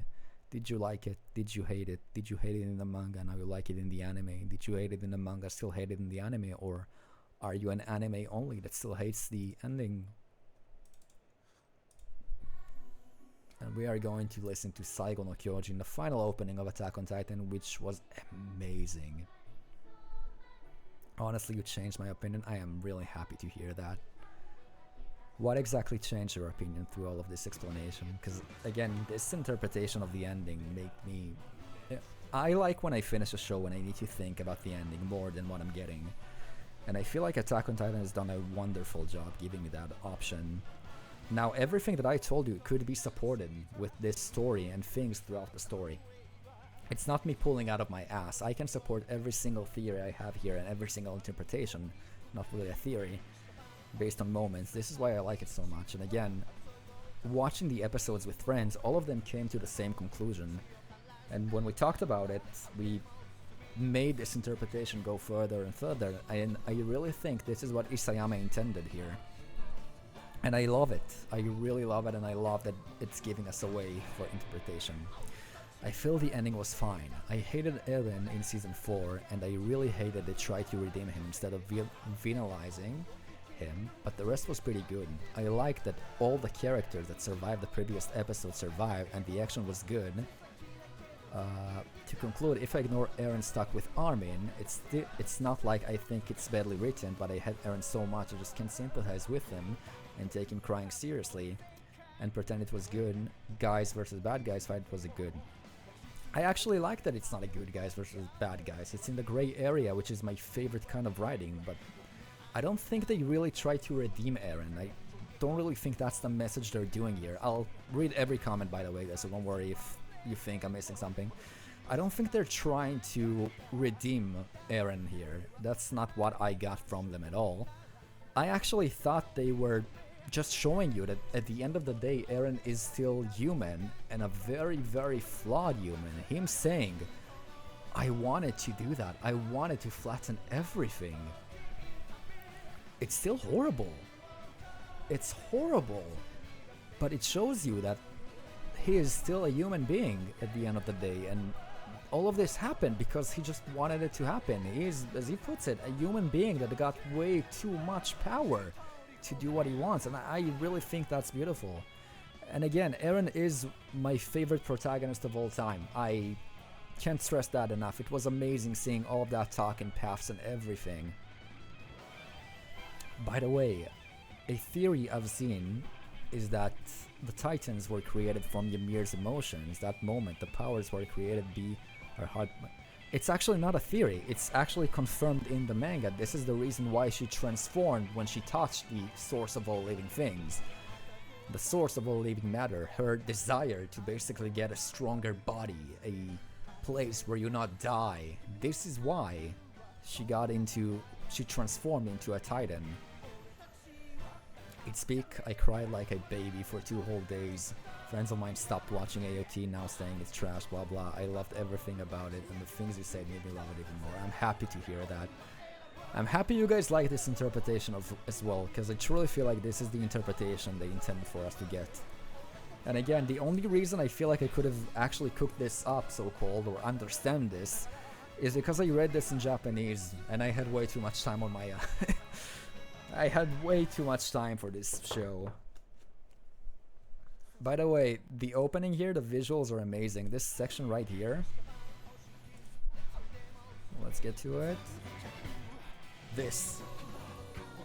Where you see all the memories and Eren going insane by them, overwhelmed, but at the same time he's kind of tweaking them around. You can see with his hands, he's like making sure everything falls into place. I thought that was amazing.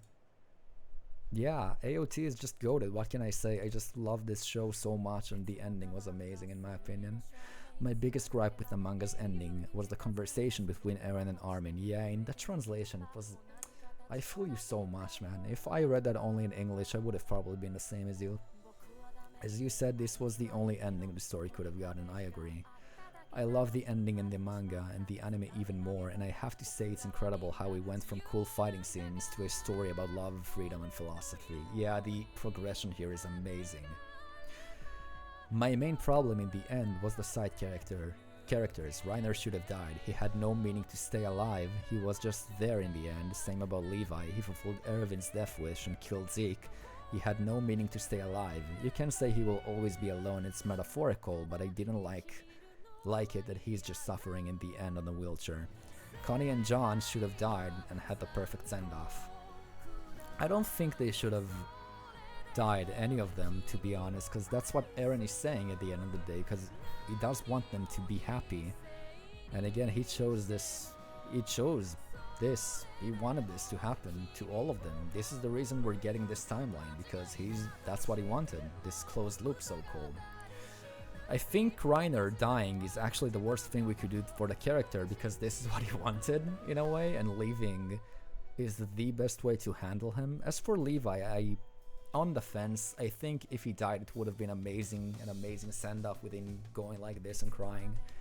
I think it would have been amazing, but at the same time, him leaving now in a wheelchair and actually just helping people, as we've seen in the ending, is also very good in my opinion. And Connie and John, I don't think they should have died. I think they deserve to live here after all of this. By the way, oh, we've read that. My biggest gripe with the manga's ending was, okay, so you reposted here, I told you. How do you feel about parties still being destroyed years later? I love it. It's human nature. There's no such thing as no war anymore, but it was destroyed in the far, far future. We've seen Mikasa and his friends leaving happily ever after. We've seen paradise going through generations and generations, even getting into sci-fi territory, you could say. And only then it's destroyed once again, because again, war is war. War will never fucking change. As Soundunner said, war is just a part of who we are, exactly. My thought in season 4, I hated Eren with every inch of my body. That took away my enjoyment on the show. He was my favorite, dude. I'm sorry to hear that. It was like this with Breaking Bad. Walter is a well-written character, but the fact I hate him so... Oh, yeah, it's probably not your type of characters then. I loved both Walter White and Eren Yeager. That's my main complaint with season 4. My highlight of the season were the Yeagerist revolution and the chase to get to Eren from Paradise. But the rest was good, but not a lot that reached season 1 and 3 peaks. I feel like you're saying that because you really didn't connect with the main character, and it's especially important in shows like that. Akuma no Ko best ending. Also, Akuma no Ko, the visuals really support the Eren is in paths, as you can see him walking through a ruined world years and years later, and I really like that. I actually really, really like that. Yeah. You missed the street. Yeah, you got exactly as we finished talking about the ending. I cried a little bit, but not too much. Just a little bit. Maybe I will cry some more now.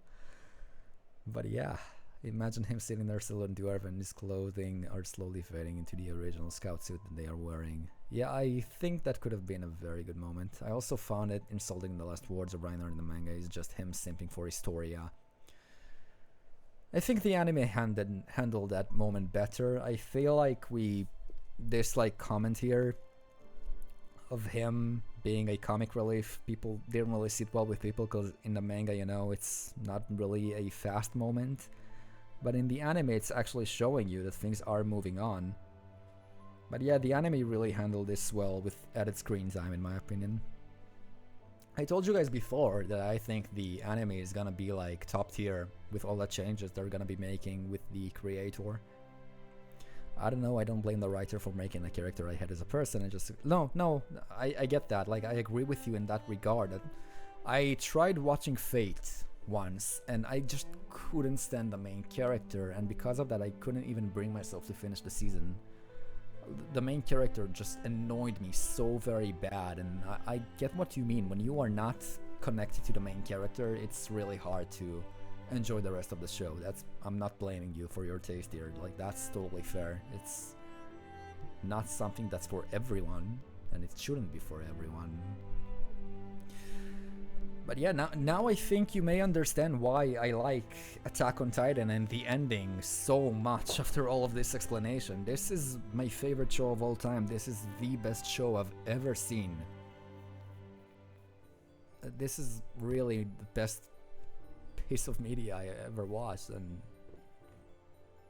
I grew up with it.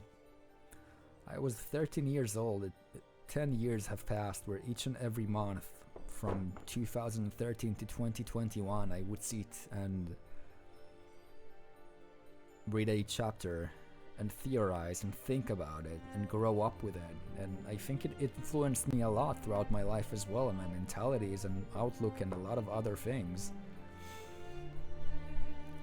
Yeah, and when the manga finished I was emotional, but like it was always there in the back of my hand, that at the back of my head, that the anime is gonna continue. We're gonna get more seasons soon, like season 4 part 2 is gonna come out. That's gonna be amazing. Oh, that's over now. Good thing we'll have season 4 part 3 part 1 or episode 1, and then we have episode 2, and now it's like it's actually over.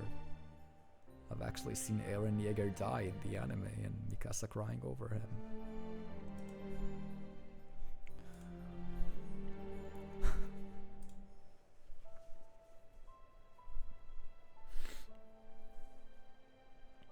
Yeah, we've actually seen that happen. It's actually over. Please read one. I'm sorry. Well, I'll go back to it. At first I didn't know what to think. I don't think about the ending, about what's going to happen, because then I wouldn't like what the ending is going to be. So when I watched the last episode on Saturday, I just cried for 4 days. I love Eren. He's my favorite character of all time. I think him dying is a good thing, but I just wanted him to and Mikasa to live a happy life. I love this ending. I have a second ending in my mind that makes everything less sad, but not bad for the show. You can suggest another ending if you want to. I think that's fair.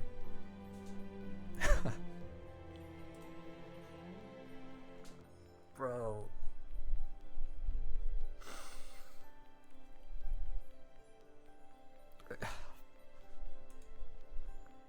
That hits so different now. I don't know. It actually hits so different.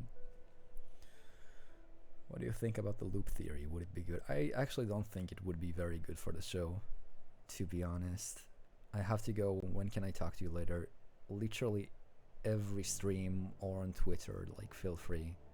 I feel like if we open a thread on Twitter and people join in, that would be pretty good. But like each and every stream, you can feel free and go and talk about AOT with me. This is literally what I like doing. But yeah, I don't feel like the loop theory is gonna be very good for AOT, to be honest. I feel like it would get more confusing, and when you do loop theories such as Eren starting from the well, it can actually maybe be good, but it can leave you feel a little empty. A good loop story would be like Steins Gate, for example, where eventually you have to break the loop to give people some sort of catharsis. I don't think, though, you'll really get an ending from that, a very good one in my opinion. What we have right now with Eren looping his memories because it all exists simultaneously, it's good in my opinion, but I don't really want the loop theory. When is the next stream? On Sunday. Streams are happening each and every Sunday and Friday, and maybe even more during the week if I actually have more time. Yeah, I'm happy to hear it.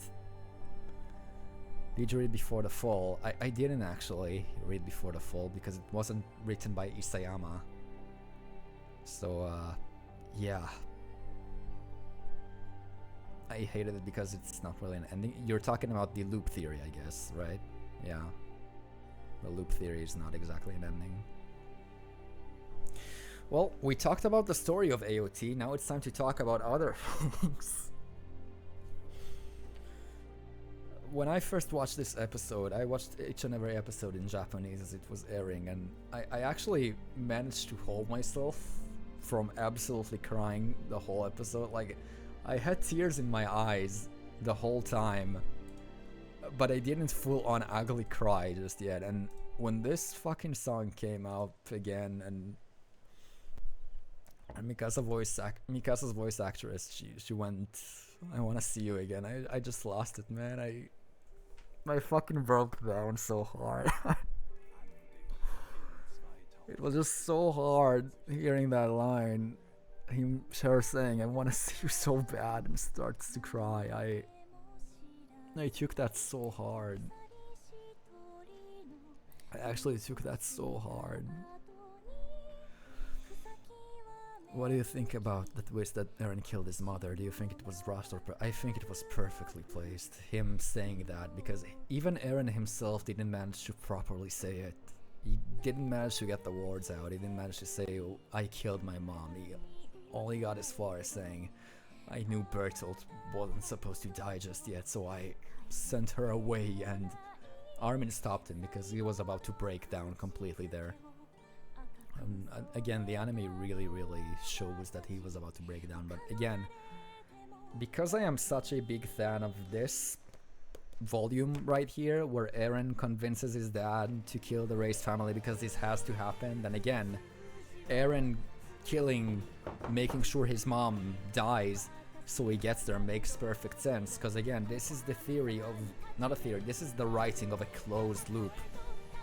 There's no such thing as other timelines here, okay? We need to get that out of the way. In this type of writing, and this type of closed time travel writing, there's no such thing of let's make another choice and that will happen. No. Everything will happen because this is the only way Eren gets to where he wants to be. So if Eren wants to be in the paths, his mom has to die. It doesn't matter how, she has to die. Well, it does matter how, to be honest. She has to die exactly like that, because that's how he remembers it. And yeah, we don't need another timeline. But I hate Eren and Walter, not as characters, but as people. It sounds like you didn't like the Fate guy as a character, not as a person. By the way, if you watched the Fate show with the red hair protagonist and didn't like him, I would recommend another Fate show called Fate Zero with a way better protagonist, and you don't need to know other Fate stuff. Yeah, it was, I think his name was Shiro, I think. So he did all of that because he wanted to see it happen. Eren is such a complicated character, and I love that. He did that for so many reasons. At the end of the day, he says though, "I did it because I wanted to see this scenery, no matter what, so very badly." So it's not that he wanted to see the rumbling that he's actually referring to. He's talking about that sky, this so-called freedom that he's looking at in the ocean full of blood. He's not even noticing that. Armin actually says that you were looking so far away, you didn't actually notice this right here. I don't remember what object he's pulling there.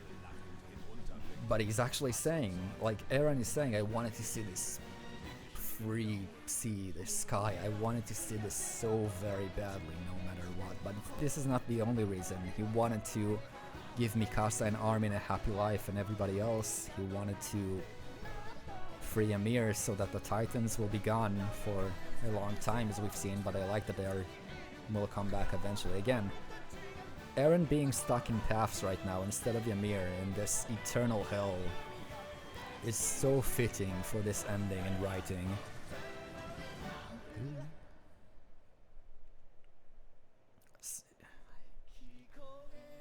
Do you think Mikasa married John? I don't really...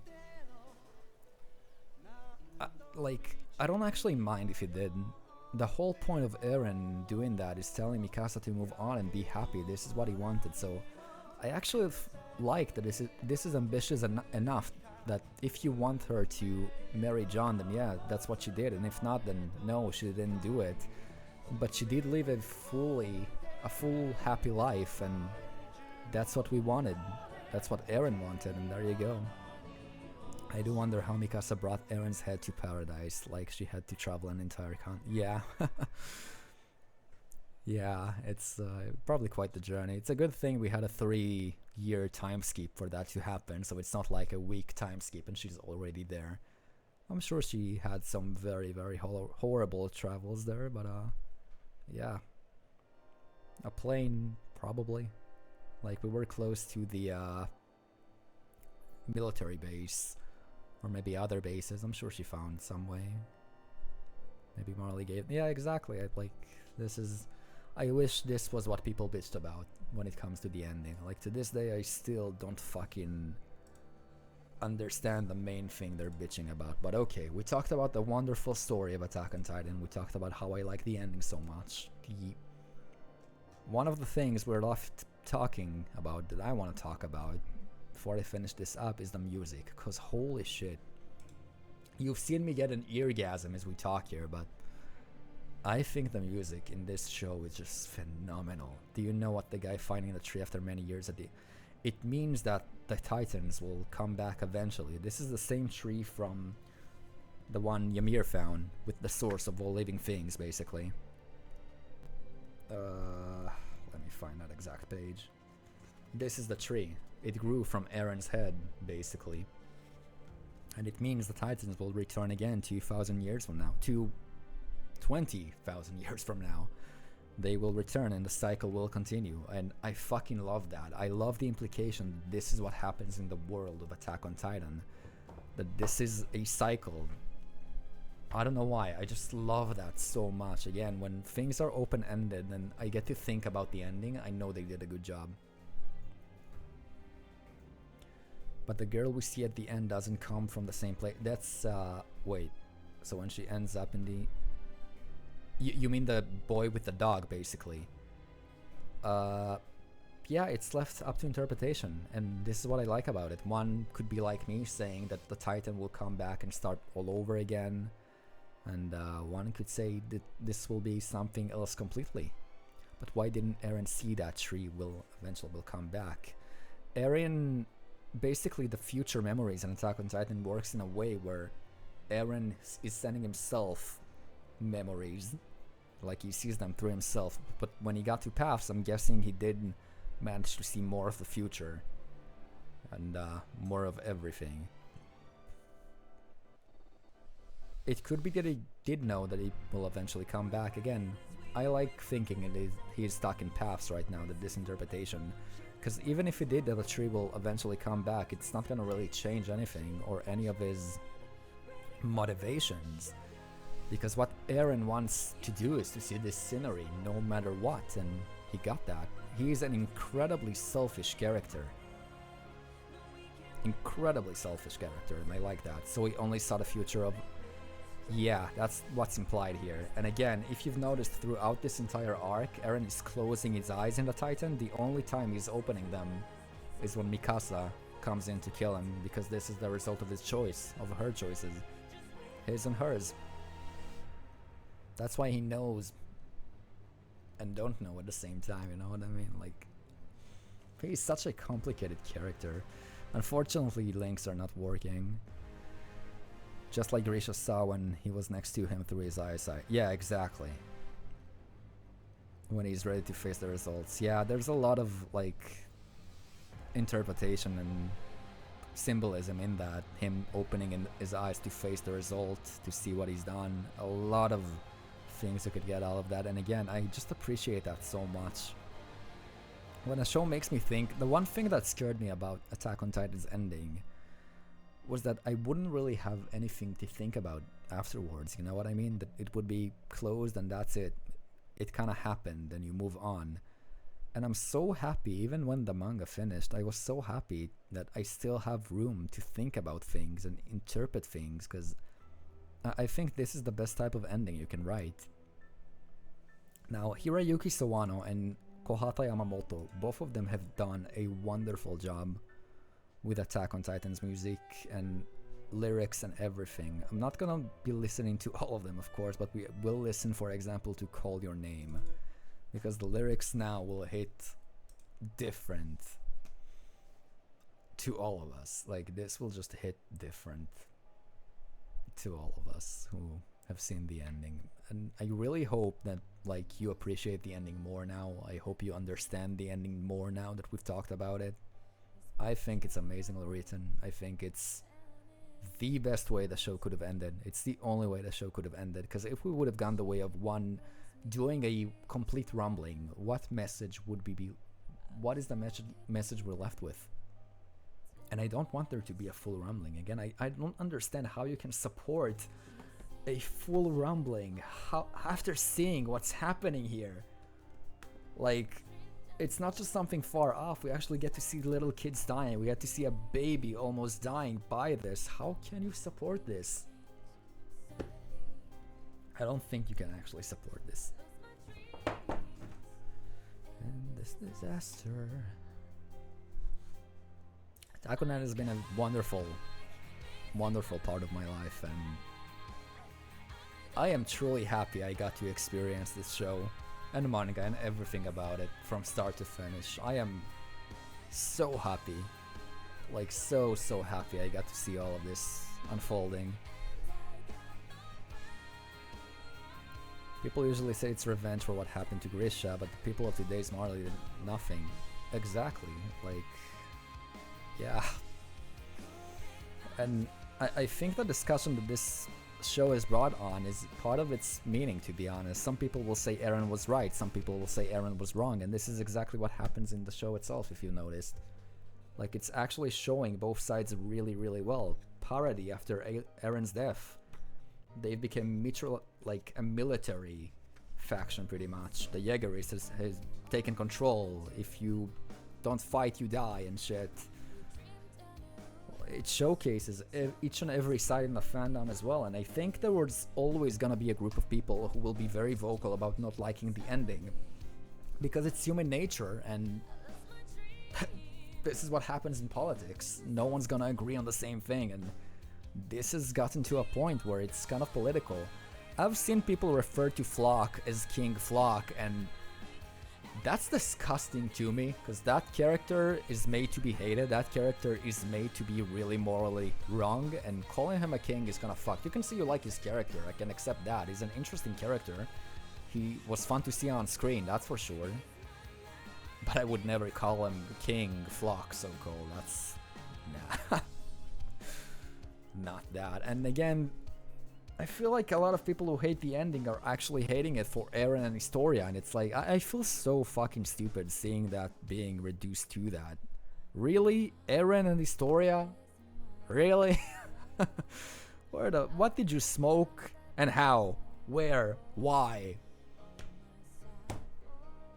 Yeah.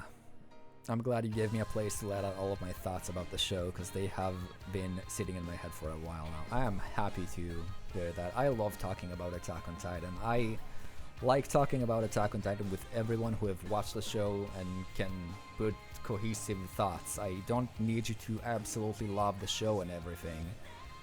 But like, yeah.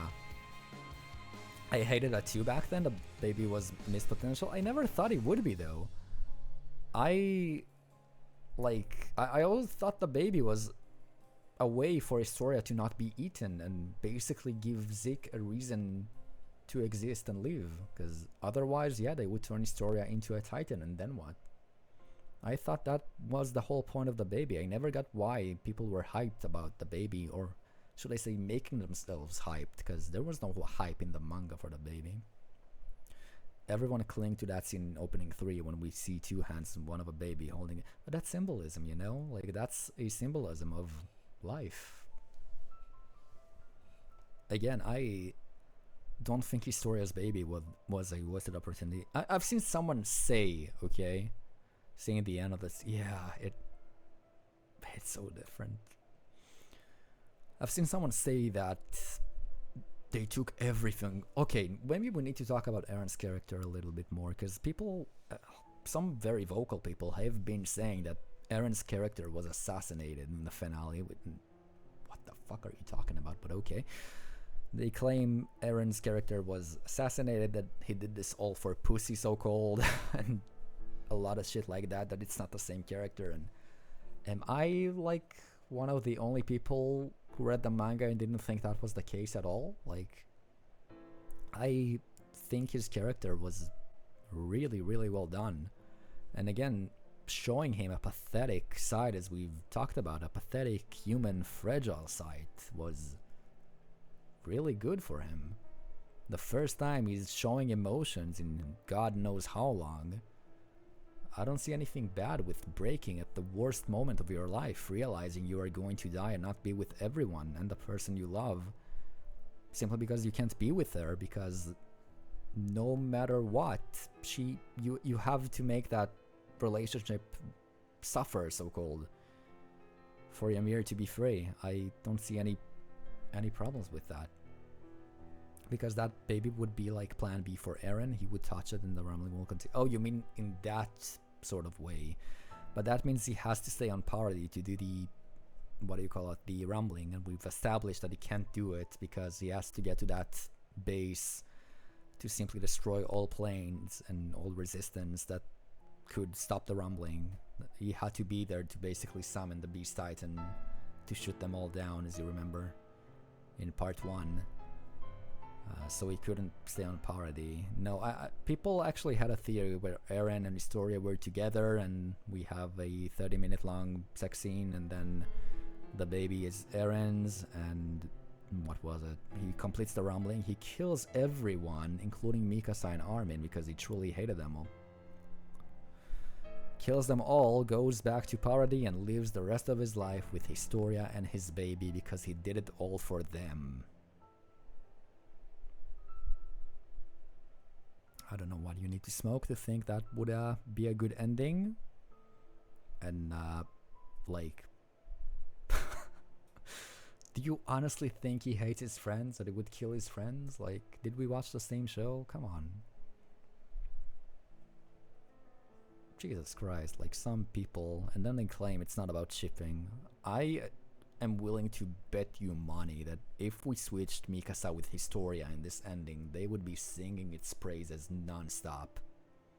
Like, yeah, Historia was the secret love. I have no idea how this ship was even born. Like, they had cool scenes, but I've never really... I didn't see anything love bromance worthy. I've seen more from Eren and Mikasa. Again, since season 1, I think all of us pretty much guessed that this is gonna be an Eren and Mikasa relationship if something was going to happen. By the way, I know you don't like One Piece, but if you got so emotional after seeing the end of AOT after 10 years, yeah, they will probably... I'm hoping One Piece fans will get the ending they... I don't want to say expect, but I hope they'll be as happy as I am with the ending of Attack on Titan. That's the only thing I can hope for them at this point. I really, really hope they will have their third child in this show. Yeah, and then we'll get another sex episode between Eren and Historia, and it's gonna be peak writing. There's a subreddit on Twitter that used to be like full of memes and funny called Titanfall. You've probably heard about it if you are a manga reader, and now it's one of the most pathetic places you could go to. After I finished the ending with a friend, we both went in there and we started like seeing their posts, and bro, we were dying on the fucking floor and the things they posted there. They actually claimed Eren always hated Mikasa. Alright, buddy. You do you. You truly do you. But yeah, this is me talking about Attack on Titan. I've talked about it for 4 hours, and I had an amazing time, and I need to go wash my fucking face.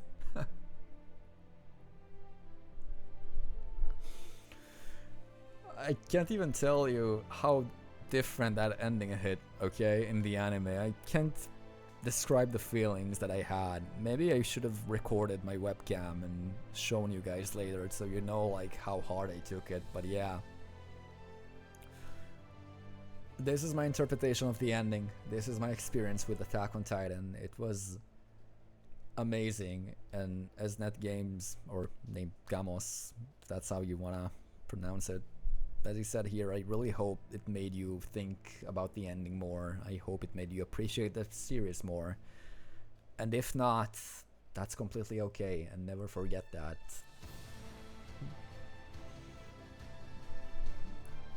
I will see you in God of War. Yeah, you will see me in that review. And for those of you who are regularly watching the streams, I'll see you on Sunday. I assure you this is not the final time I talk about Attack on Titan. It is what it is, but I really hope you enjoyed this talk. I had a lot of fun talking, and yeah, let's do it all of us together here. A Shinzo Sasageo for this stream. Thank you all so much for watching, and I'll see you guys next time.